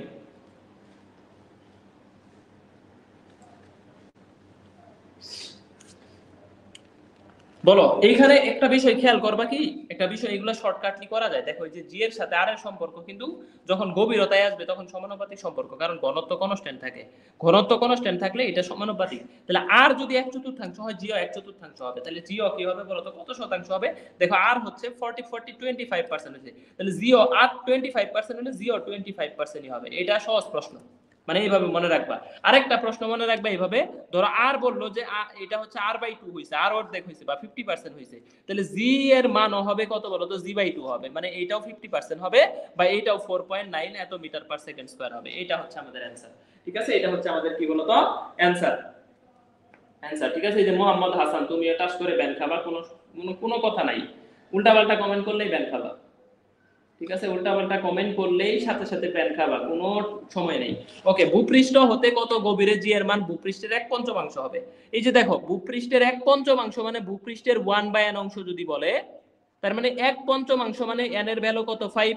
তাহলে এই ক্ষেত্রে গভীরতার মান বের করবা, উপরে n এর চাইতে 1 কমায় দিবা, আর নিচে n যা ছিল তাই উপরে একটা আর গুণ করে দিবা, শেষ। এই যে দেখো, তাহলে 1/5 হওয়া মানে কি বলতো? উপরে হইতেছে তাহলে 4 আর নিচে 5 ইনটু r, 4r/5, 4r/5। ঠিক আছে, 1/5 হলে তাহলে উপরে 5-এর চাইতে 1 কম হয়েছে 4 আর নিচে 5। আর যদি বলে 1/4 বা 25% বা 2.45 হবে, এই যে দেখো কুয়েটাও আসছে বুয়েটাও আসছে। ঠিক আছে, এই প্রশ্ন 1/4 যদি বলে তাহলে আমাদের গভীরতার ভ্যালু হবে আমাদের কত বলতো 3r/4। 3r/4, এই যে দেখো নিচে 4 4ই থাকছে, উপরে 1 কমায় দিছি আর সাথে একটা আর গুণ করে দিছি। এখন আর এর ভ্যালু তো তোমরা জানোই, যদি গুণন আকারে থাকে আর এর ভ্যালু তো 6400 কিলোমিটার, এটা জানো, অথবা 6.4 × 10⁶ মিটার, এটাও তোমরা মোটামুটি জানো আর এর ভ্যালু। এখন প্রশ্ন দেখো, নেক্সট প্রশ্ন, কত গভীরে 50% হবে? এই যে 50% হবে মানে অভিকর্ষ ত্বরণ 50% হওয়া মানে গভীরতাও 50%ই হবে। ঠিক আছে, এই যে দেখো আর এর ভ্যালু হবে, ডি এর ভ্যালু হবে তাহলে 2 - 1 × 2 × r। তাহলে এই যে দেখো r/2 গভীরে অভিকর্ষ ত্বরণ অর্ধেক হইছে মানে গভীরতা অর্ধেক হইতে হবে 100%, কারণ এটার সাথে সমানুপাতিক সম্পর্ক, এটা মাথায় রাখলেই হবে, অঙ্ক শেষ। ঠিক আছে, অঙ্ক শেষ। এরপরের প্রশ্ন দেখো, এর প্রশ্ন, ঠিক আছে, ওকে, এরপরের প্রশ্ন দেখো, এরপরের প্রশ্ন একটু দেখো, এই যে হাসানুজ্জামান রুদ্র, এটাও ব্যাখ্যা হবে। ওকে, দেখো এখন ভূপৃষ্ঠ থেকে কত গভীরতায় অভিকর্ষ ত্বরণ শূন্য হবে? তাহলে এই যে খেয়াল করো, ভূপৃষ্ঠ থেকে আর গভীরতায় অভিকর্ষ ত্বরণ শূন্য, এই জায়গায় অভিকর্ষ ত্বরণ শূন্য, তাহলে আর গভীরে, তাহলে আর গভীরতায় আমাদের অভিকর্ষ ত্বরণ কি হবে? শূন্য হবে। আর গভীরতায় অভিকর্ষ ত্বরণ কি হবে? 0 হবে। পরেরটা দেখো, ভূকেন্দ্র থেকে r/2 দূরত্বে গভীরতা মানে কত হবে? ভূকেন্দ্র থেকে r/2 গভীরতে দূরত্ব অর্ধেক হইছে, অভিকর্ষ ত্বরণ অর্ধেকই হবে, এটা তো বলেই দিলাম। তাহলে এইটাও হবে g/2, মানে 50% হবে, মানে 4.9 মিটার/সেকেন্ড স্কয়ার হবে। এটা রাজশাহীর প্রশ্ন 19-20। ঠিক আছে, 19-20, এটা তো বলেই দিলাম। গভীরতার ক্ষেত্রে সমানুপাতিক সম্পর্ক, কারণ গভীরতার ক্ষেত্রে ঘনত্ব কনস্ট্যান্ট, আর উচ্চতার ক্ষেত্রে বর্গের ব্যস্তানুপাতিক সম্পর্ক। মোহাম্মদ আনাস, ঠিক আছে, উচ্চতার ক্ষেত্রে গেলেই তখন হচ্ছে জি এর সাথে আমাদের সম্পর্ক হবে উচ্চতার সাথে 1/r², এটা উচ্চতার সাথে। আর যখন গভীরতা আসবে তার মানে পৃথিবীর ঘনত্ব কনস্ট্যান্ট হয়ে যাবে, একই ঘনত্ব গ্রহ। ঠিক আছে, তখন হচ্ছে আমাদের গভীরতার ক্ষেত্রে বললে এটা হচ্ছে সমানুপাতিক সম্পর্ক হবে গভীরতা। ঠিক আছে, কারণ গভীরতাই ঘনত্ব কনস্ট্যান্ট, গভীরতাই। এটা আশা করি ক্লিয়ার। এরপরে দেখো, r/2 উচ্চতা এবং r/2 গভীরতায় অভিকর্ষ ত্বরণের অনুপাত কত? এই যে গুচ্ছতে আসছে। এখন তুমি যদি বলো ভাই r/2 উচ্চতায় অভিকর্ষ ত্বরণ শূন্য, তাহলে টাস করে ভুল খাবা। এখন দেখো r/2 উচ্চতা, r/2 গভীরতায় অভিকর্ষ ত্বরণের অনুপাত কত? তাহলে এই যে দেখো, উচ্চতা এবং গভীরতায় অভিকর্ষ ত্বরণের অনুপাত যদি বের করতে চাই, r/2 উচ্চতায় অভিকর্ষ ত্বরণ হইতেছে কত বলতো? 4g/9, 4g/9। ঠিক আছে, আর হইতেছে r/2 গভীরতায় অভিকর্ষ ত্বরণ হইতেছে g/2। তাহলে এই যে জি কাটা যায় আর উপরে, তাহলে 8/9 হবে, অ্যানসার হবে 8/9, 8/9। ঠিক আছে, কারণ আমরা আগেই বের করে ফেলছি যে r/2 উচ্চতায় হচ্ছে 4/9g, আর r/2 গভীরতায় তো দেখলাম g/2, r/2 g/2, তাহলে হচ্ছে আমাদের 8/9, 8/9, r/2 হচ্ছে আমাদের 8/9। ঠিক আছে, 8/9। শেখ কুবরা, তুমি যদি এখনো না বুঝতে পারো তাহলে আসলে আমার কাছে মনে হয় তোমার গ্যাপ আছে। শেখ কুবরা, ঠিক আছে, একটু স্লো বুঝান, এর চাইতে স্লো আর কেমনে বুঝাবো? তুমি ক্লাস আর একটু রেকর্ড করে নিও। ঠিক আছে, আর একটু রেকর্ড করে নিও, আর একটু রেকর্ড। একজন এসে সমানে চিল্লাইতেছে আমি এসএসসি 25, এসএসসি, আরে এটা সিনিয়রদের ক্লাস হইতেছে, এসএসসি 22-23, তুই 25 আয়া এনে লাফাইতেছিস কেন ভাই? 25 আয়া এখানে লাফাইতেছে ভাই, আমি 25 বুঝাইতে চাইতেছে আমিও ইন্টারে পড়ি, তুমি এই এসএসসি 22 হয়ে তুমিও ইন্টারে পড়ো, তুমি আর আমি সমান, অথচ তোমার চাইতে ওরা 3 বছরের সিনিয়র।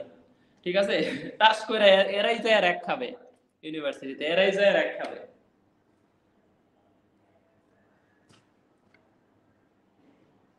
খাড়া উপরের দিকে সমবেগে চলমান একটা প্লেনের ত্বরণ কত ভাই? -g নাকি 0? ভাই এটার অ্যানসারটা ক্লিয়ার করবে প্লিজ। না, এটা 0 হবে কেন ভাই? 0 হবে না, 0 হবে না।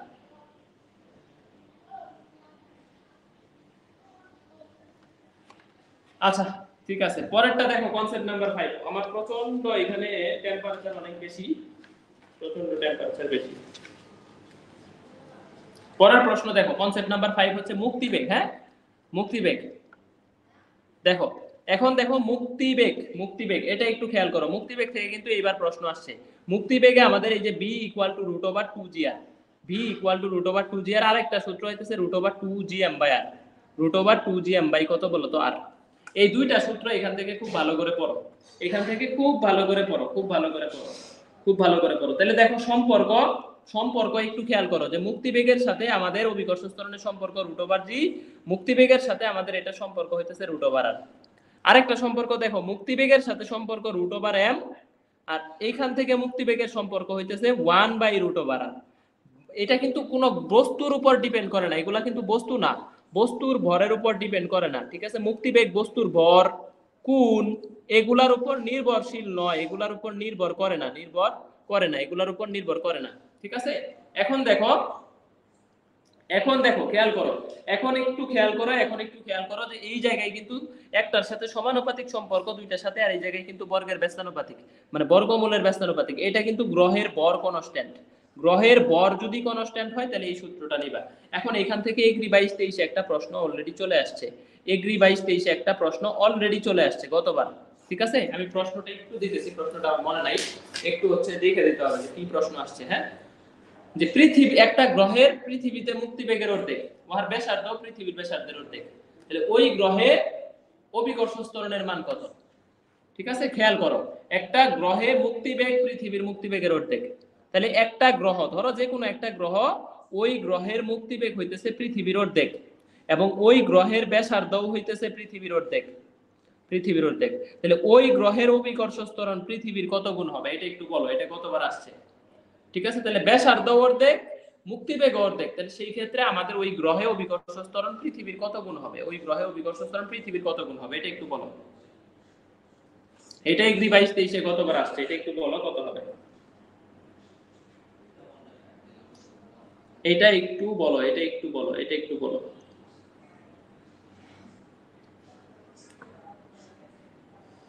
কত হবে? তাহলে দেখো, আমি যদি এখান থেকে সম্পর্কটা, যেহেতু অভিকর্ষ ত্বরণ চাইছে, তাহলে সম্পর্কটা কি হইতেছে দেখো, এই জি এর যদি সম্পর্কটা তুমি নিতে চাও তাহলে বর্গ করে দিতে হবে। হ্যাঁ, এই v² = আমাদের 2gr হবে, 2gr। তাহলে জি এর সম্পর্ক যদি নাও তাহলে দেখো v² / 2r হবে। তাহলে এখন আমার সম্পর্ক হইতেছে, আমি জি এ বের করব, তাহলে মুক্তিবেগ পৃথিবীর মুক্তিবেগের অর্ধেক, তাহলে 1/2 করে দাও, হাফ স্কয়ার, ব্যাসার্ধ অর্ধেক, তাহলে এটা দ্বিগুণ করে দাও, ইনটু হইতেছে পৃথিবীর অভিকর্ষ ত্বরণ, ইকুয়াল টু, তাহলে পৃথিবীর ব্যাসার্ধের অভিকর্ষ ত্বরণের অর্ধেক হবে, তার মানে 4.9 হবে, 4.9। ঠিক আছে, বুঝো নাই? আমার বুঝাই দেখো। তাহলে যখন তোমাকে অভিকর্ষ ত্বরণ সম্পর্ক বের করতে বলবে, তাহলে অভিকর্ষ ত্বরণের সূত্রটা হবে দেখো, মুক্তিবেগের বর্গ ডিভাইডেড বাই 2r। এখন মুক্তিবেগকে অর্ধেক করছো, সাপোজ জি2 এর মান বের করবা, মুক্তিবেগ অর্ধেক করছো, তাহলে অর্ধেকের বর্গ করে দাও, আর ব্যাসার্ধ অর্ধেক করছো, তাহলে ব্যাসার্ধ অর্ধেক করো, ইনটু হইতেছে জি1। এখন এই যে ভাই বাকি দুই নিলেন না কেন? বাকি দুই সমানুপাতিক ব্যস্তানুপাতিক সম্পর্কে নেওয়া যাবে না, তাহলে হাফ হাফ, একটা কাটলে আরেকটা হাফ থাকে, তাহলে হাফ কত বলো তো? জি1।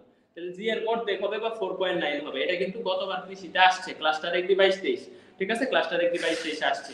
এখন খেয়াল করো, এই যে যদি বলে যে একটা গ্রহের ব্যাসার্ধ পৃথিবীর 2 গুণ, অভিকর্ষ ত্বরণ পৃথিবীর 8 গুণ, ওই গ্রহের মুক্তিবেগ কত? ঠিক আছে, ওই গ্রহের মুক্তিবেগ কত? তাহলে দেখো, ওই গ্রহের মুক্তিবেগ যদি আমরা বের করি, এই যে গ্রহের ব্যাসার্ধ 2 গুণ বলছে পৃথিবীর 2 গুণ, আবার হচ্ছে এইখানে কিন্তু সব গ্রহ সাপেক্ষে নিতে হবে, যারটা চাবে তার সাপেক্ষে নিবা, যেহেতু গ্রহেরটা চাইছে তাহলে গ্রহের সাপেক্ষে নিব। দেখো গ্রহের সাপেক্ষে আছে, এই যে গ্রহের সাপেক্ষে আছে, যারটা চাবে তার সাপেক্ষে নিতে হবে। এই যে দেখো এখানে যারটা চাইছে তার সাপেক্ষেই কিন্তু দেওয়া আছে, ঠিক আছে? এই জন্য সবসময় যার ভ্যালুটা চাইতেছে এই প্রশ্ন, এই টাইপের প্রশ্নে, তাহলে ওটার সাপেক্ষে নিবা। তাহলে 2 গুণ লেখো 2, আর অভিকর্ষ ত্বরণ 2gr, অভিকর্ষ ত্বরণ 8 গুণ, তাহলে 8, আর এটা হচ্ছে 2 গুণ লেখো 2, 16, তাহলে √16 মানে 4b 4 গুণ হবে, 4 গুণ হবে। ঠিক আছে, এখন খেয়াল করো, তাহলে ভাই সামনের আরেকটা 2 আছে, ওটা নিলেন না কেন? কারণ ওটা সমানুপাতিক ব্যস্তানুপাতিক, ওই জন্য ওটা বাদ দিয়ে দিছি। তারপরে দেখো, এই যে ভিএ হইতেছে পৃথিবীর অর্ধেক, আবার আর এ পৃথিবীর অর্ধেক, তাহলে অভিকর্ষ ত্বরণ কত? মানে এটার অভিকর্ষ ত্বরণ কত হবে বলো? এটা তো করাইলাম, এটা অলরেডি ডান, এটা হচ্ছে জি এ, ওই গ্রহের, এটা তো করাইলামই যে অর্ধেক হবে। হ্যাঁ, অর্ধেক হবে, জি/2 হবে, মানে আমাদের 4.9 হবে, এটা অলরেডি করাই ফেলছি, ইউটিউবের ক্লাসে ভাইয়া পৃথিবীর সাপেক্ষে নিতে বলছিল না, পৃথিবীর সাপেক্ষে নিতে বলি নাই, পৃথিবীর সাপেক্ষে নিবা কোনটা?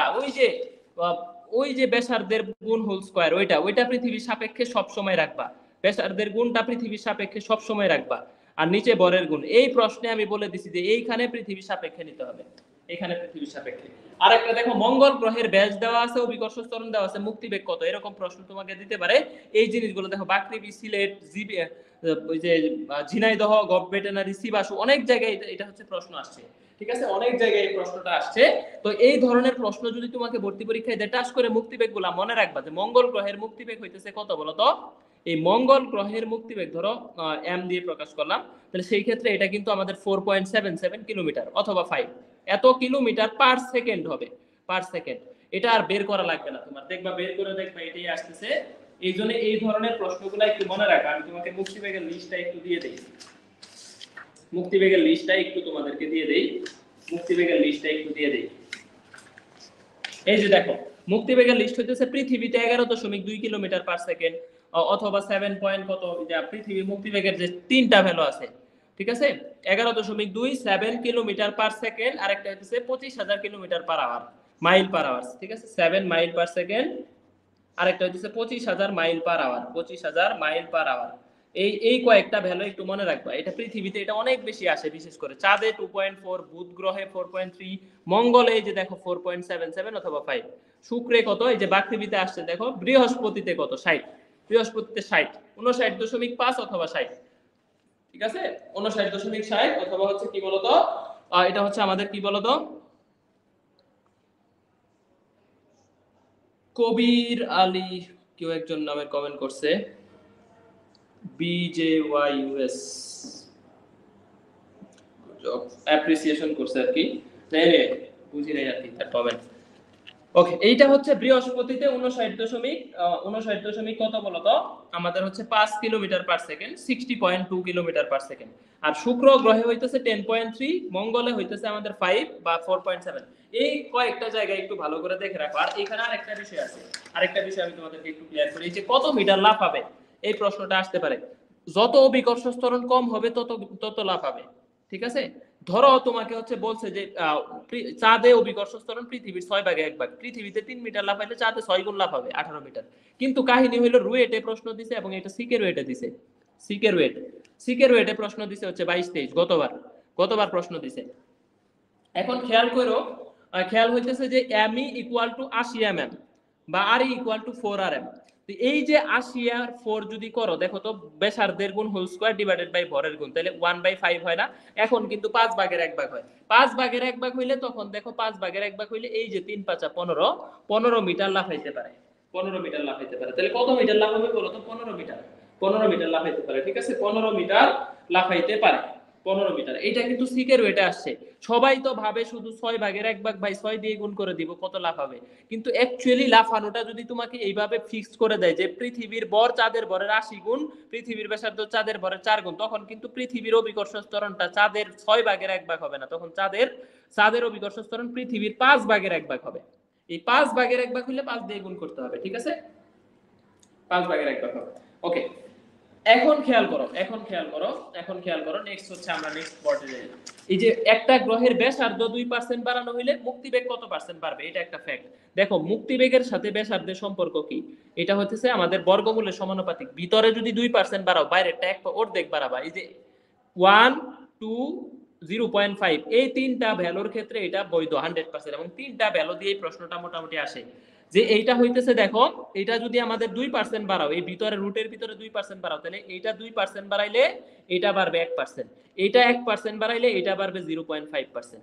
উল্টা, এটা শুধু আর এর ক্ষেত্রে না, V proportional to root over G. অভিকর্ষ ত্বরণও যদি 2% বাড়াও, এটা বাড়বে 1%, আর অভিকর্ষ ত্বরণ যদি 1% বাড়াও, তাহলে এইটা বাড়বে 0.5%। এই কয়টা ভ্যালুর ক্ষেত্রে অর্ধেক করে দিবা, এই তিনটা ভ্যালুর ক্ষেত্রে এরকম। আর বড় ভ্যালুর গুলা তো আমি শিখাইছি কিভাবে করতে হয়। এই যে 100% বাড়াইলে কেমনে কি করবা, এই যে প্লাস করে এগুলা তো 100% শিখাইছি, এগুলা দরকার নেই আসলে, এগুলা এই অধ্যায়ে আসবে না, এই অধ্যায়ে এগুলা লাগবে না, ঠিক আছে। এখন দেখো কৃত্রিম উপগ্রহতে যাই, আমাদের শেষ করতে হবে, চ্যাপ্টার শেষ প্রায়, আর 2-3টা কনসেপ্ট আছে, হ্যাঁ শেষ করে দিব। এই খেয়াল করো, একটু শেষ করে দিব।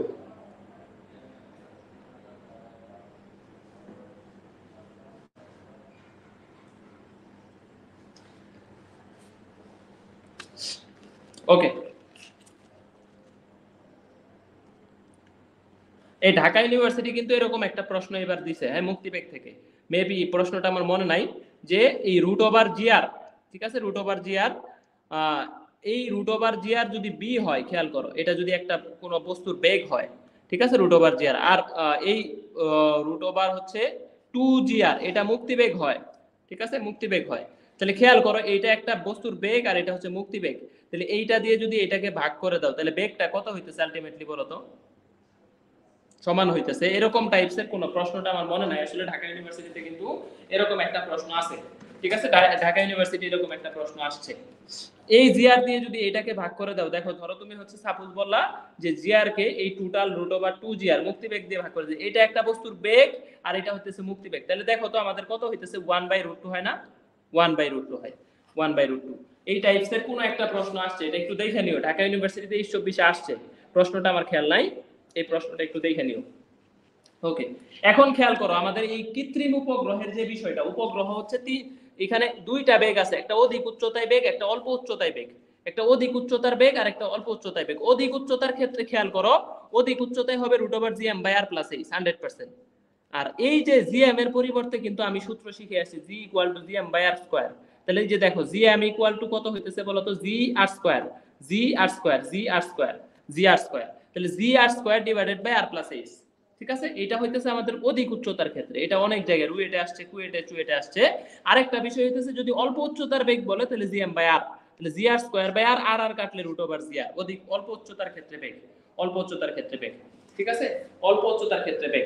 এখন আমরা এইখান থেকে মেইনলি সূত্রগুলো ভালো করে শিখে রাখবা। এখন তোমাকে বলছে 2r উচ্চতায় একটা কৃত্রিম উপগ্রহের বেগ কত, এই প্রশ্নটা কিভাবে সলভ করবা? 2r উচ্চতায় বেগ কত? তাহলে এই যে দেখো কৃত্রিম উপগ্রহের বেগ আমি অধিক উচ্চতার ক্ষেত্রে কি শিখছি? gr²/r+h।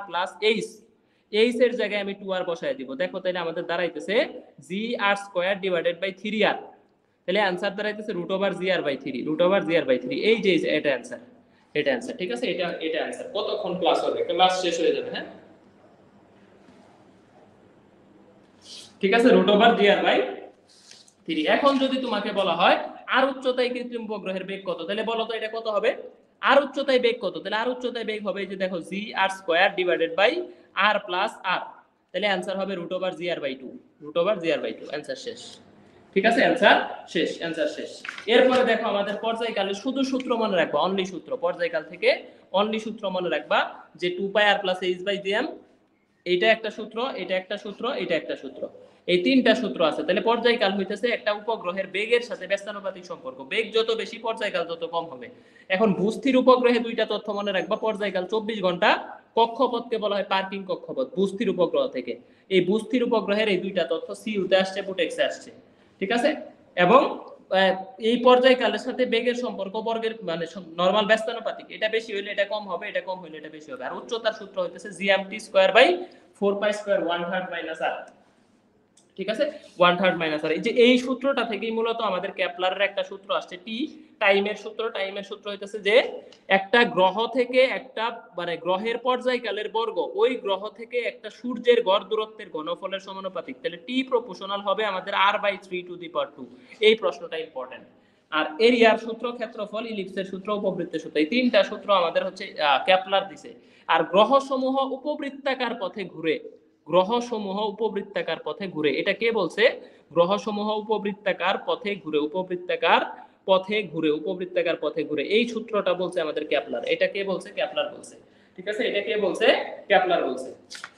তাহলে তিনটা সূত্র এখানে আমাদের মোটামুটি দেওয়া আছে, উপবৃত্ত, তারপর হচ্ছে ক্ষেত্রফলের সূত্র। সবচেয়ে প্রশ্ন বেশি আসে এই যে এটা থেকে, আবর্তনকালের সূত্র বা সময়ের সূত্র, যে গ্রহের পর্যায়কালের বর্গ সূর্য থেকে ওই গ্রহের গড় দূরত্বের ঘনফলের সমানুপাতিক। এখন ধরো তাহলে গড় দূরত্ব যদি বেড়ে যায় বছরের দৈর্ঘ্য বেড়ে যাবে, গড় দূরত্ব কমে গেলে বছরের দৈর্ঘ্য কমে যাবে। ঠিক আছে, গড় দূরত্ব যত বাড়বে বছরের দৈর্ঘ্য বাড়বে। গড় দূরত্ব তার মানে সূর্য থেকে যেই গ্রহটা, এটা যদি সূর্য হয়, এইটা থেকে যেই গ্রহ যত বেশি দূরে হবে ওই গ্রহের বছরের দৈর্ঘ্য তত বেশি হবে, তত বেশি হবে। এই জন্য শুক্র গ্রহ দেখবা যে পৃথিবীর চাইতেও কাছাকাছি, সূর্যের কাছাকাছি, এই জন্য শুক্র গ্রহের বছর কিন্তু পৃথিবীর চাইতে কম সময় হয়। আবার শনি গ্রহ দেখবা পৃথিবী থেকে অনেক দূরে, আরো দূরে, সূর্য থেকে অনেক দূরে, এই জন্য সূর্যের বছরের দৈর্ঘ্য পৃথিবীর প্রায় দ্বিগুণ। ঠিক আছে, এই জিনিসগুলো মাথায় রাখবা একটু। যেমন এই যে এই প্রশ্নটা এখান থেকে বাকৃবি সেকৃবিতে অনেকবার আসছে, যদিও এখন আসবে না ক্যালকুলেটর ছাড়া, যে সূর্য এবং শুক্র এবং পৃথিবীর গড় দূরত্ব হচ্ছে 54:75। পৃথিবীতে 365 দিনে এক বছর হইলে শুক্রে কত দিনে এক বছর? 100% 223 দিন। এটা মনেই রাখবা, কারণ শুক্র গ্রহের বছরের দৈর্ঘ্য কিন্তু ফিক্সড। এখন ধরো তোমাকে যদি কেউ বলে যে ভাই পৃথিবীতে কত দিনে বছর হবে, তুমি তো এটা 100% বলবা যে ভাই পৃথিবীতে কত দিনে বছর হবে। পৃথিবীতে 365 দিন এই বছর হবে। ভাই এই নোটটা কিভাবে পাবো, কেউ জানলে প্রসেসটা বলো। এটা পেইড ব্যাচ ছাড়া পাওয়ার উপায় নাই। নাজমুল হাসান সাইমন।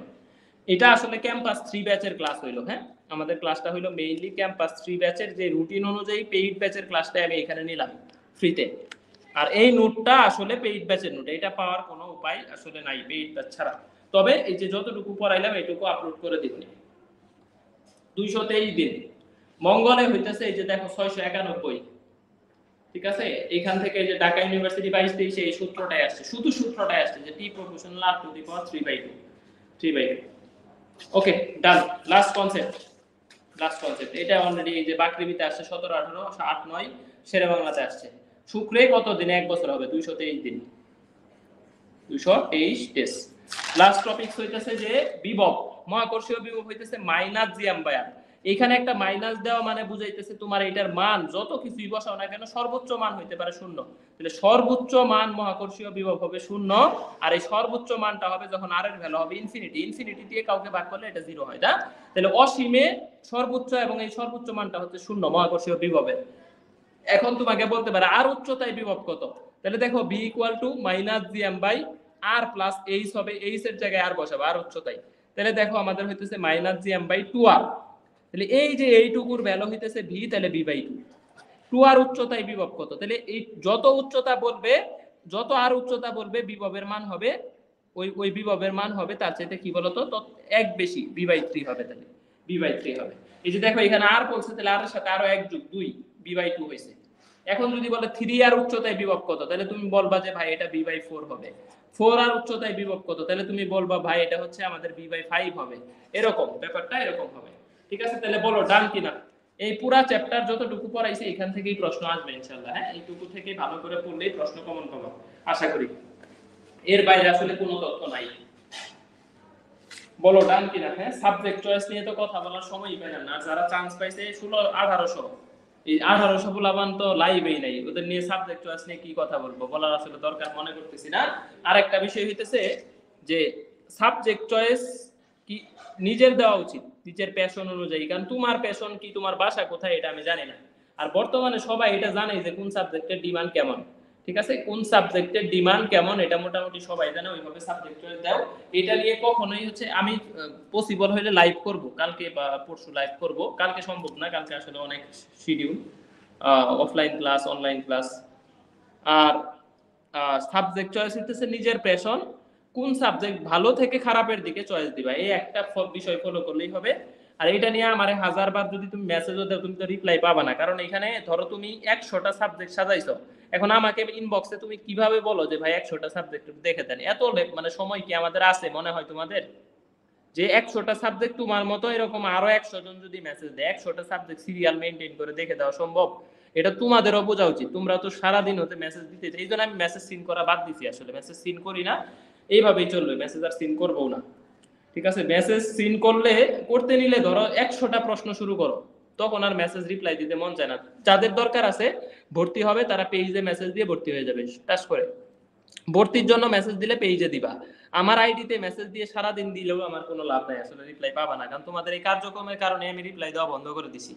কারণ এরকম 100 জন যদি আমাকে বলে ভাই 100টা করে সাবজেক্ট চয়েস দিছি একটু দেখে দেন, আরে বেটা তোর সাবজেক্ট চয়েস আমি কেমনে এইভাবে দেখে দিব? তুই কোনটা পছন্দ করস, তোর কোনটা মানে বাসা কোথায়, তোর কোনটা ভালো লাগে, ভালো থেকে খারাপের দিকে এইভাবে সিরিয়াল মেইনটেইন করে চয়েস দেওয়া উচিত, যাতে মাইগ্রেশনটা নিচ থেকে উপরের দিকে হয়। হ্যাঁ, ওকে, ফ্রি ক্লাসগুলো নিয়েন। ফ্রি ক্লাস নিব না। ফ্রি ক্লাস আসলে আমি যেই ফ্লো মেইনটেইন করে, ফ্রি ক্লাস হবে 15 তারিখের পরে, এর আগে আর হবে না। ঠিক আছে, এর আগে আর ফ্রি ক্লাস হবে না, এর আগে ফ্রি ক্লাস আর হবে না।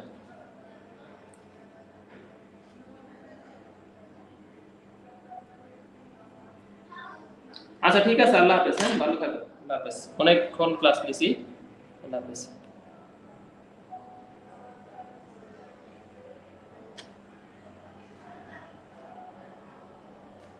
ঠিক আছে, আল্লাহ হাফেজ।